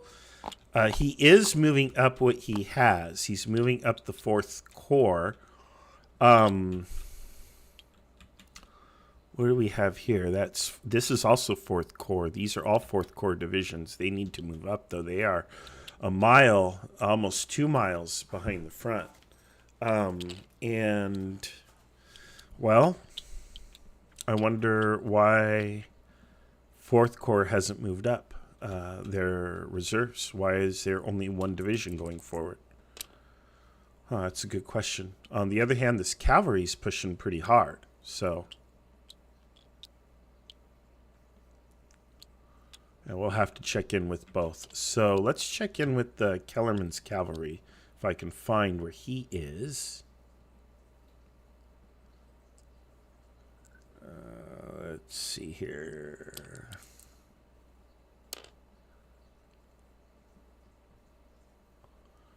Well, I don't know.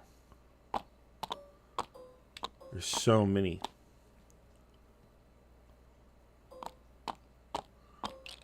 I'm still scrolling, guys. Here he is. All right, we're gonna pop in now.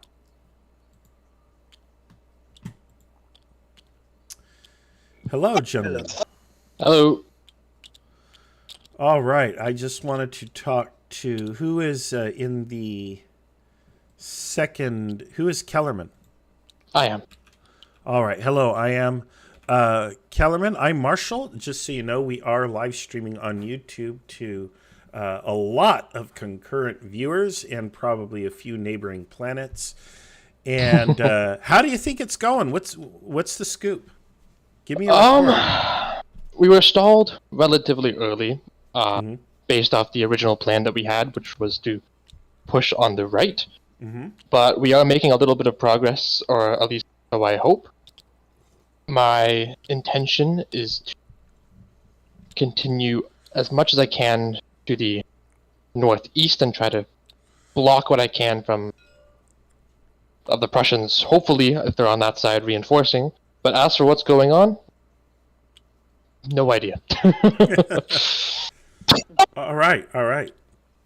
Maybe you could tell me.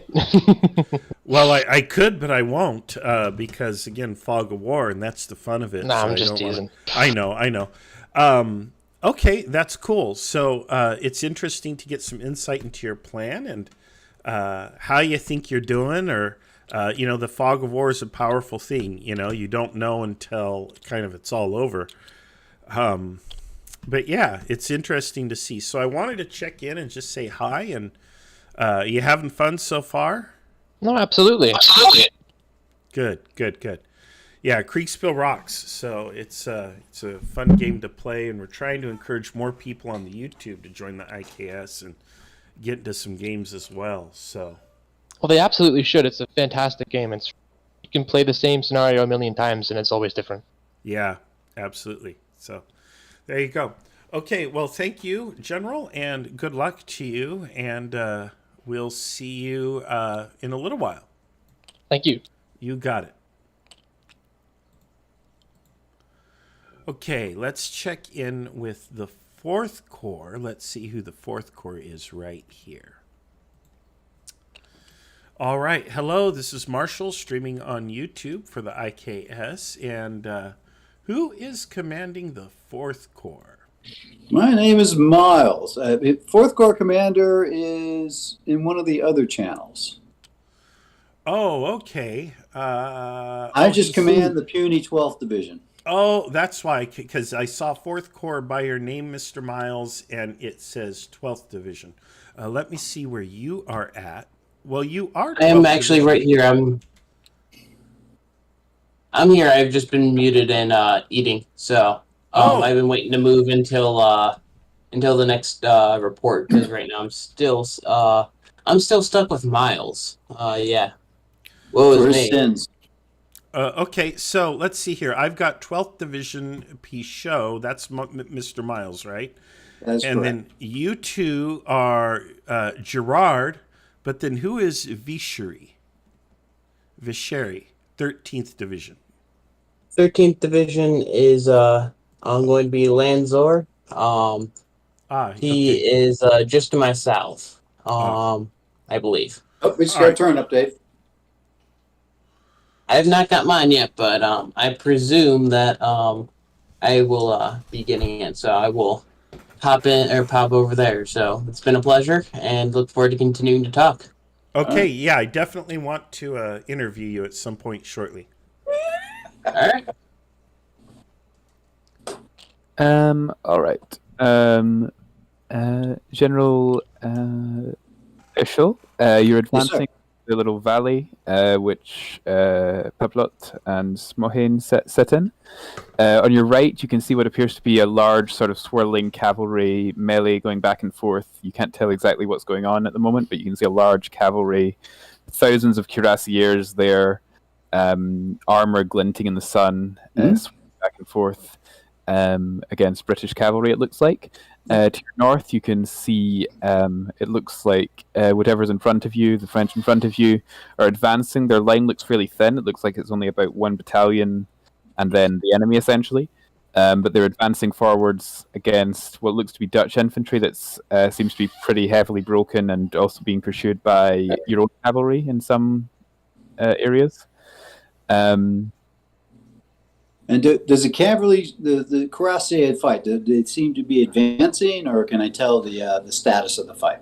It's sort of going back and forth, more or less. At the moment, it looks as though recently the French were sort of a bit pushed back, but now they've sort of countercharged and looks like they're advancing against the British again. But it's about half a mile away, so I mean you can't tell in too much detail. But, Well, and I'm going to continue with my orders of marching towards Mount St. Jean, to the due east of Mount St. Jean, between that gap.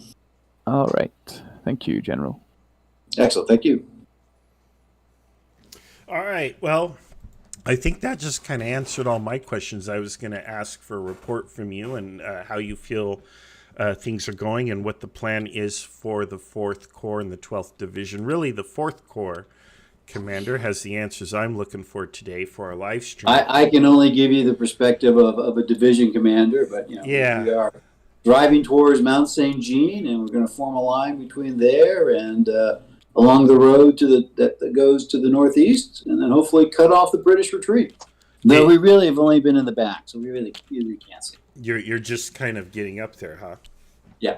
How do you think you're performing? How do you think you're doing?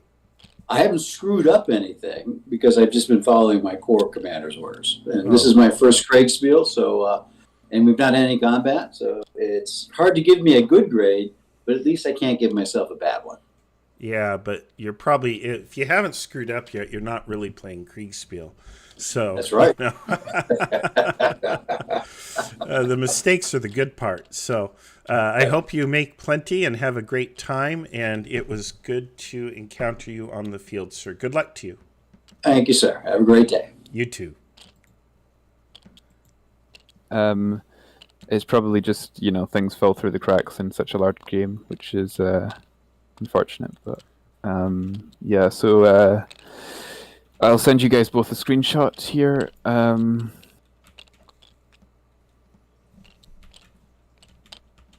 the way, General Gerard, did you get my dispatch? Though the dispatch probably doesn't mean. I just got it as you did. Okay, General. Are you finished, Blazer? Or are you still doing it? More or less, yeah. More or less, yeah. Okay, yeah, umpire traffic has precedent, of course, but if Blazer's done, I do want to... Unless, do you guys have any immediate orders, or are you just continuing to follow behind 12? Cavalry will continue to support the 4th Corps 12th Division. Sure, yep. Let's see. Alright, beyond that, no new orders. Okay.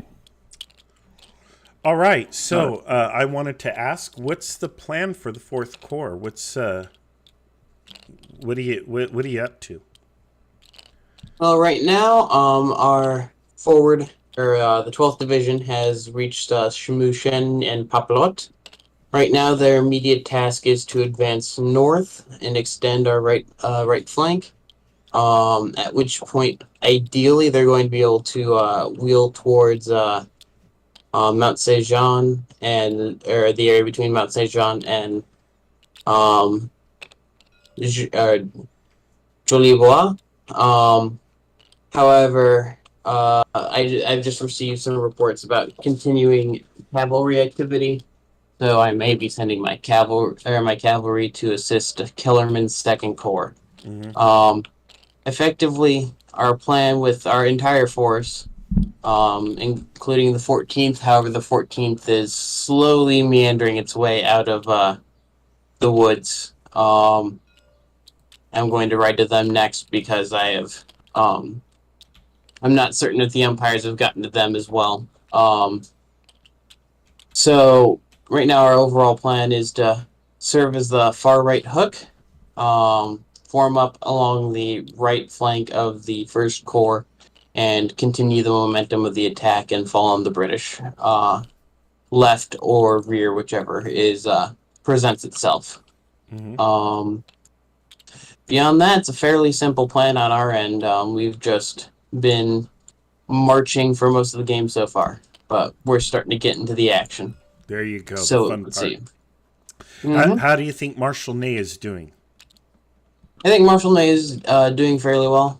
It would appear that the First Corps' attack has been successful, if bloody and battered. So long as they've won us the room to maneuver around them, and provided that Kellerman's cavalry is able to continue to ward off the British and Dutch heavy cavalry to the northeast of Schmuen. We should be good. I think my immediate orders for 13th Division is going to be to move, take the road they're on towards Schmuen and assist the cavalry as best as possible. While I go try and figure out where Hulot is and make sure he is make sure he's doing all right. Beyond that, fairly simple plan. It's just a matter of getting there. Yeah, good. Well, all right. Are you having fun? Of course, I'm having fun. All Even right. though I got just like Grand Gettysburg, I think I missed the first turn there as well.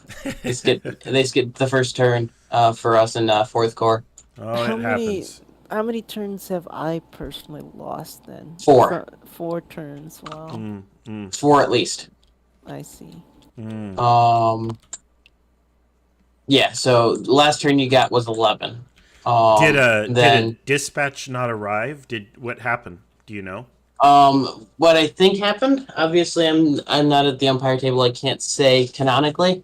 What happened is, right as we crossed into the battle sector, we got transferred to Mr. Pumpas. And the assistant, I'm assuming that 13th Division, because 13th Division had not entered the operational area. Like they were just behind 12th Division, which did enter the combat area. So but since they didn't, there's a problem. They've been sat in place. We got an extra move out of them, but that's still obviously they're no longer. Let's just say we are no longer sticking with the plan due to the fact that the plan was we were planning on having them right behind 13th Division or 12th Division. So. Yeah. Well, one of the things we tell people is Kriegsspiel is the land of fudge, meaning that we can fudge certain things because umpires, being human, they do make mistakes. And in a sophisticated and complex experience like Grand Waterloo today, it's going to happen more than once. The umpires can usually correct that to some degree or mitigate it. Like I said, it's the land of fudge. Now, and I'm glad they're giving you that grace. But you just said something that piques my interest, okay? You said you're no longer following the plan. First of all, what was the plan? What was the plan? Plan was for the 12th and 13th Division to march in, or with their divisions and columns, so that way they'd be quickly able to deploy, so the 12th Division would lead the way, and then the 13th would follow with both of their divisions effectively marching, not in road column, but in a marching column through the farmland. And then once we pass through Schmuen and Pepelot, in between those two towns, or between the farmhouse and the town, in that wide plain north of there, they would start to separate, and then depending on how the situation developed, we would form up with those two alongside one another between Mount Saint Jean and Joabois. And then the 14th Division, which would likely be running 2 to 3 turns behind, would form up a reserve. Or if, God forbid, we form up near Mount Saint Jean and Joabois, the 14th Division would be able to help delay the Prussians from interfering. So with the 13th Division no longer riding the 12th Division's coattails, as it were, the 13th Division was put in road column and is now taking the road northeast of Placenot and taking that towards Schmuen, which will they'll move slightly faster, which is good considering of how far behind they are. But it's out, or they're going to have to assist the cavalry, because it seems like the cavalry are having fun with British cuirassiers. So it would seem. So have you told Marshal Ney that you have changed the plan? That is on the to-do list for this turn. All right. Because I did not learn this until moments ago. Right. Fair enough. All right, well, good luck to you, and we'll see how it all pans out. Good luck. Thank you. Vive l'Empereur. Vive la France. All right, folks, we're going to go back to our commentary booth here. There we are.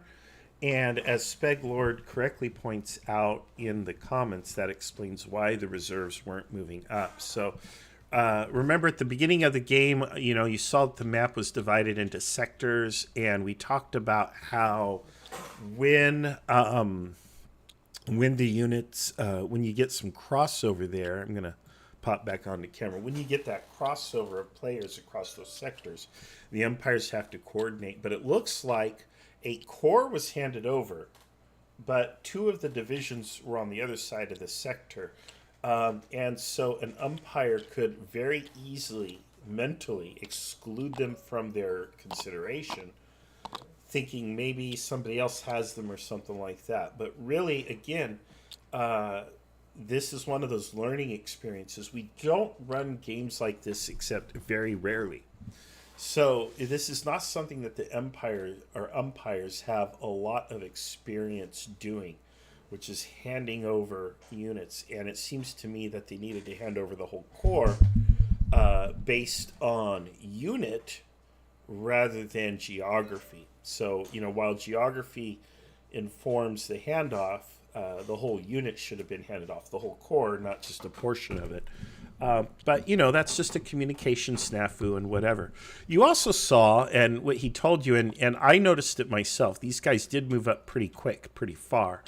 And that is because, again, the umpires were fudging, as I call it.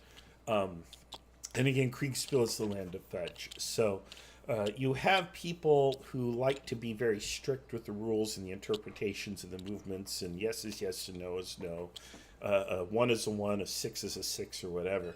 Then you have people like myself who are quite loose and liberal with those rules, and I will, if I have inadvertently messed up a player's intention, and I think that it's gone further than I could explain, because you could explain some of this saying, look, the dispatch got lost and the rider took 15 minutes to arrive, longer than you expected, or the units were not prepared, the commander, somebody was basically incompetent or asleep or fell down on the job, or there's some misunderstanding. There are all kinds of reasons as an umpire that make sense in real life, because they happen in real life, that you could give to the player to explain why, you know, a unit took the wrong road or something like that. Whatever. You could do this to explain a snafu, as we call it. But really, and especially in a big game like this where players have been prepping for a long time, you really want to kind of minimize that and let the players make their own mistakes. Don't heap a bunch of artificial mistakes on the players in a big high stakes event.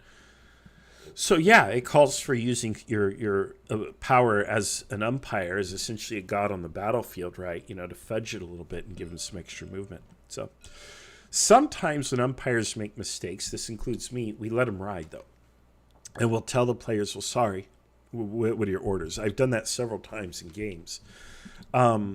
The calculus behind it is often, you know, if the enemy has observed and reacted to that movement, I can't give you extra movement at that point, because then that throws the enemy off and it's unfair to them. So you're just compounding the unfairness at that point. So better to have one victim instead of two victims. But another school of thought is sometimes let them live with it and see how they react to it. It's a Kriegsspiel problem, because it's a problem that happens in real life, right?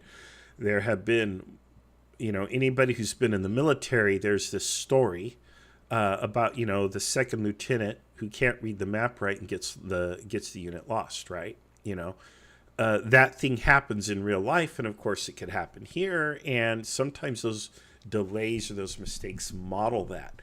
It is a surprise and a shock to the players. Should it happen? No, the umpires should be impeccably flawless, but they're not. And so the natural human flaws of umpires and the complexities give us an opportunity to model that, even though it wasn't intended. And then it gives the player an opportunity to shine. One of the things I've explained to players is that the way that you score your points in Kriegsspiel is not by kicking the enemy clear across the map. It's by reacting appropriately to different situations that you encounter. And one of those situations could be something where you're the one getting kicked across the map, or someone has messed something up and now the whole plan is in shambles and it's on you. How do you respond?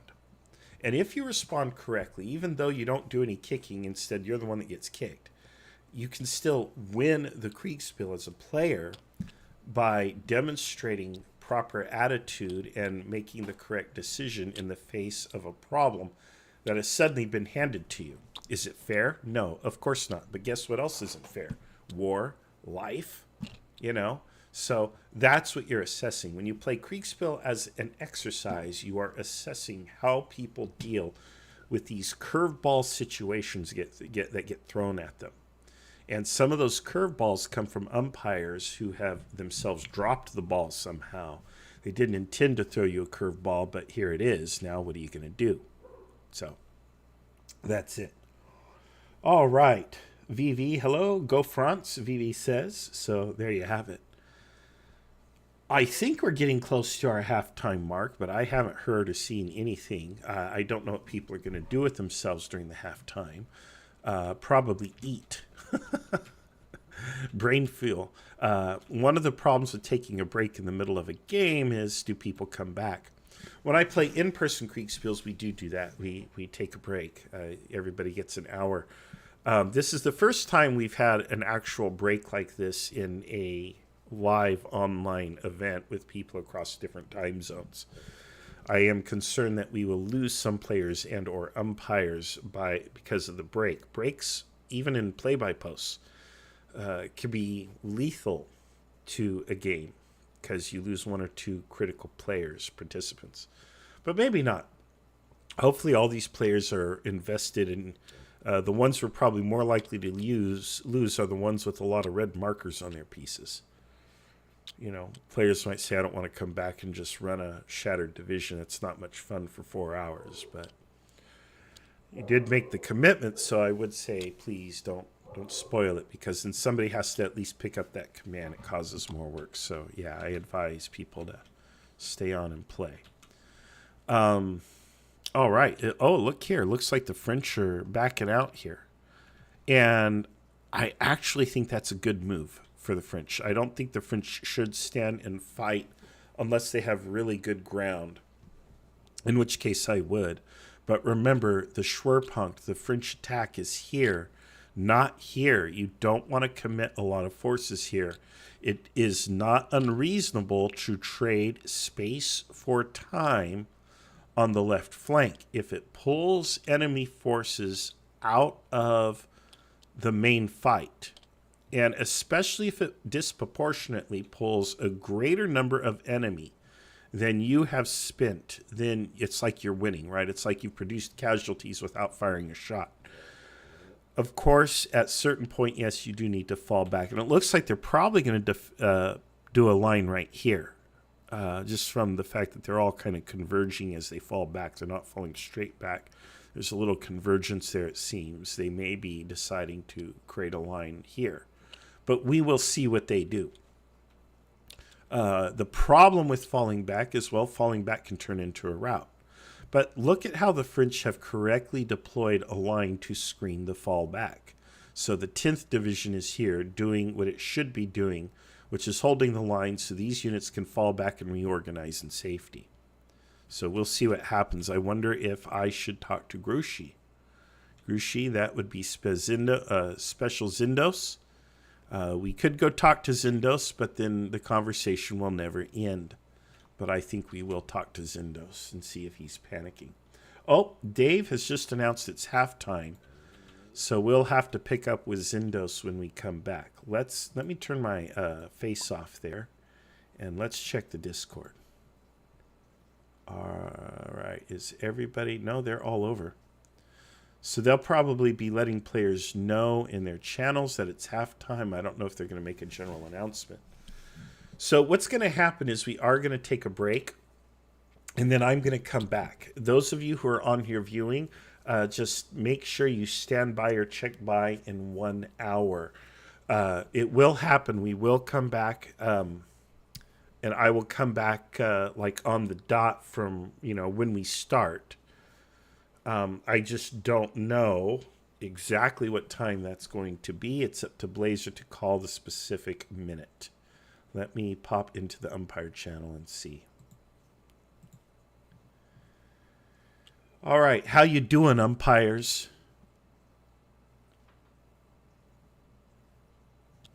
Wow, a whole room full of you guys, but you're all muted. All right, look at this. Look at all the umpires here. Look at that. I wonder if I have permission to speak. It's a locked channel. I'm lighting up, but I think they are muted and deafened. They can't hear me. No, we can hear you. Oh, you just don't want to talk to me, huh? Fine. No, they're all on lunch break, most of them. Yeah, they went on break. Okay, so do the players know? Have the players been told? Who's telling the players? How are you telling them? Well, there was one announcement in the announcement text channel, and I think Blazer went around and told everybody. Oh, gosh, you didn't tell me, so, I hate missing lunch, I tell you. Don't want to miss lunch. All right, guys. Okay, well, then I am going to wrap up the live stream here momentarily. Thank you, by the way. You guys enjoy your lunch. At what time are you coming back for the start? What time is the start? Around 45 minutes from now. Okay, so at noon Pacific time, my time, so at the top of the hour, correct? All right. Thank you. Yeah. Thank you. Well, for a while there, I feel sorry. I feel sorry for the French Guard commanders. I guess they kind of signed up for it, but still. I mean, for a while, it looked like the British were turning the French flank. But then... Yeah. But then... Yeah. And the French have 3 fresh divisions that's about to get committed to this gap. Well, the British are trying to form up on this ridge here, so... Yeah. Well, and I think French are doing this with like a whole cavalry division just tied up. Yeah, they've got a whole cavalry corps on the right there. I mean, they've got a bit of Dutch cavalry here. That's pretty much fresh, but Still. Well, yeah, the French and the Wavre map, they have Pierre Sult's division that's just down there in the corner doing nothing. Yeah. I don't know what's meant to be happening with the light cavalry stuff, but Blazer, what time are we coming back? At the top of the hour? Yeah, it says if you look in the announcement thing, it'll tell you in minutes, in 44 minutes exactly. All right. Are you still recording, by the way, Marshall? I am, but I'm about to end the live stream, and I will re-record a new live stream for the second half. Cool. And I'm going to wrap that up right now. All right, everybody, you heard it. We will see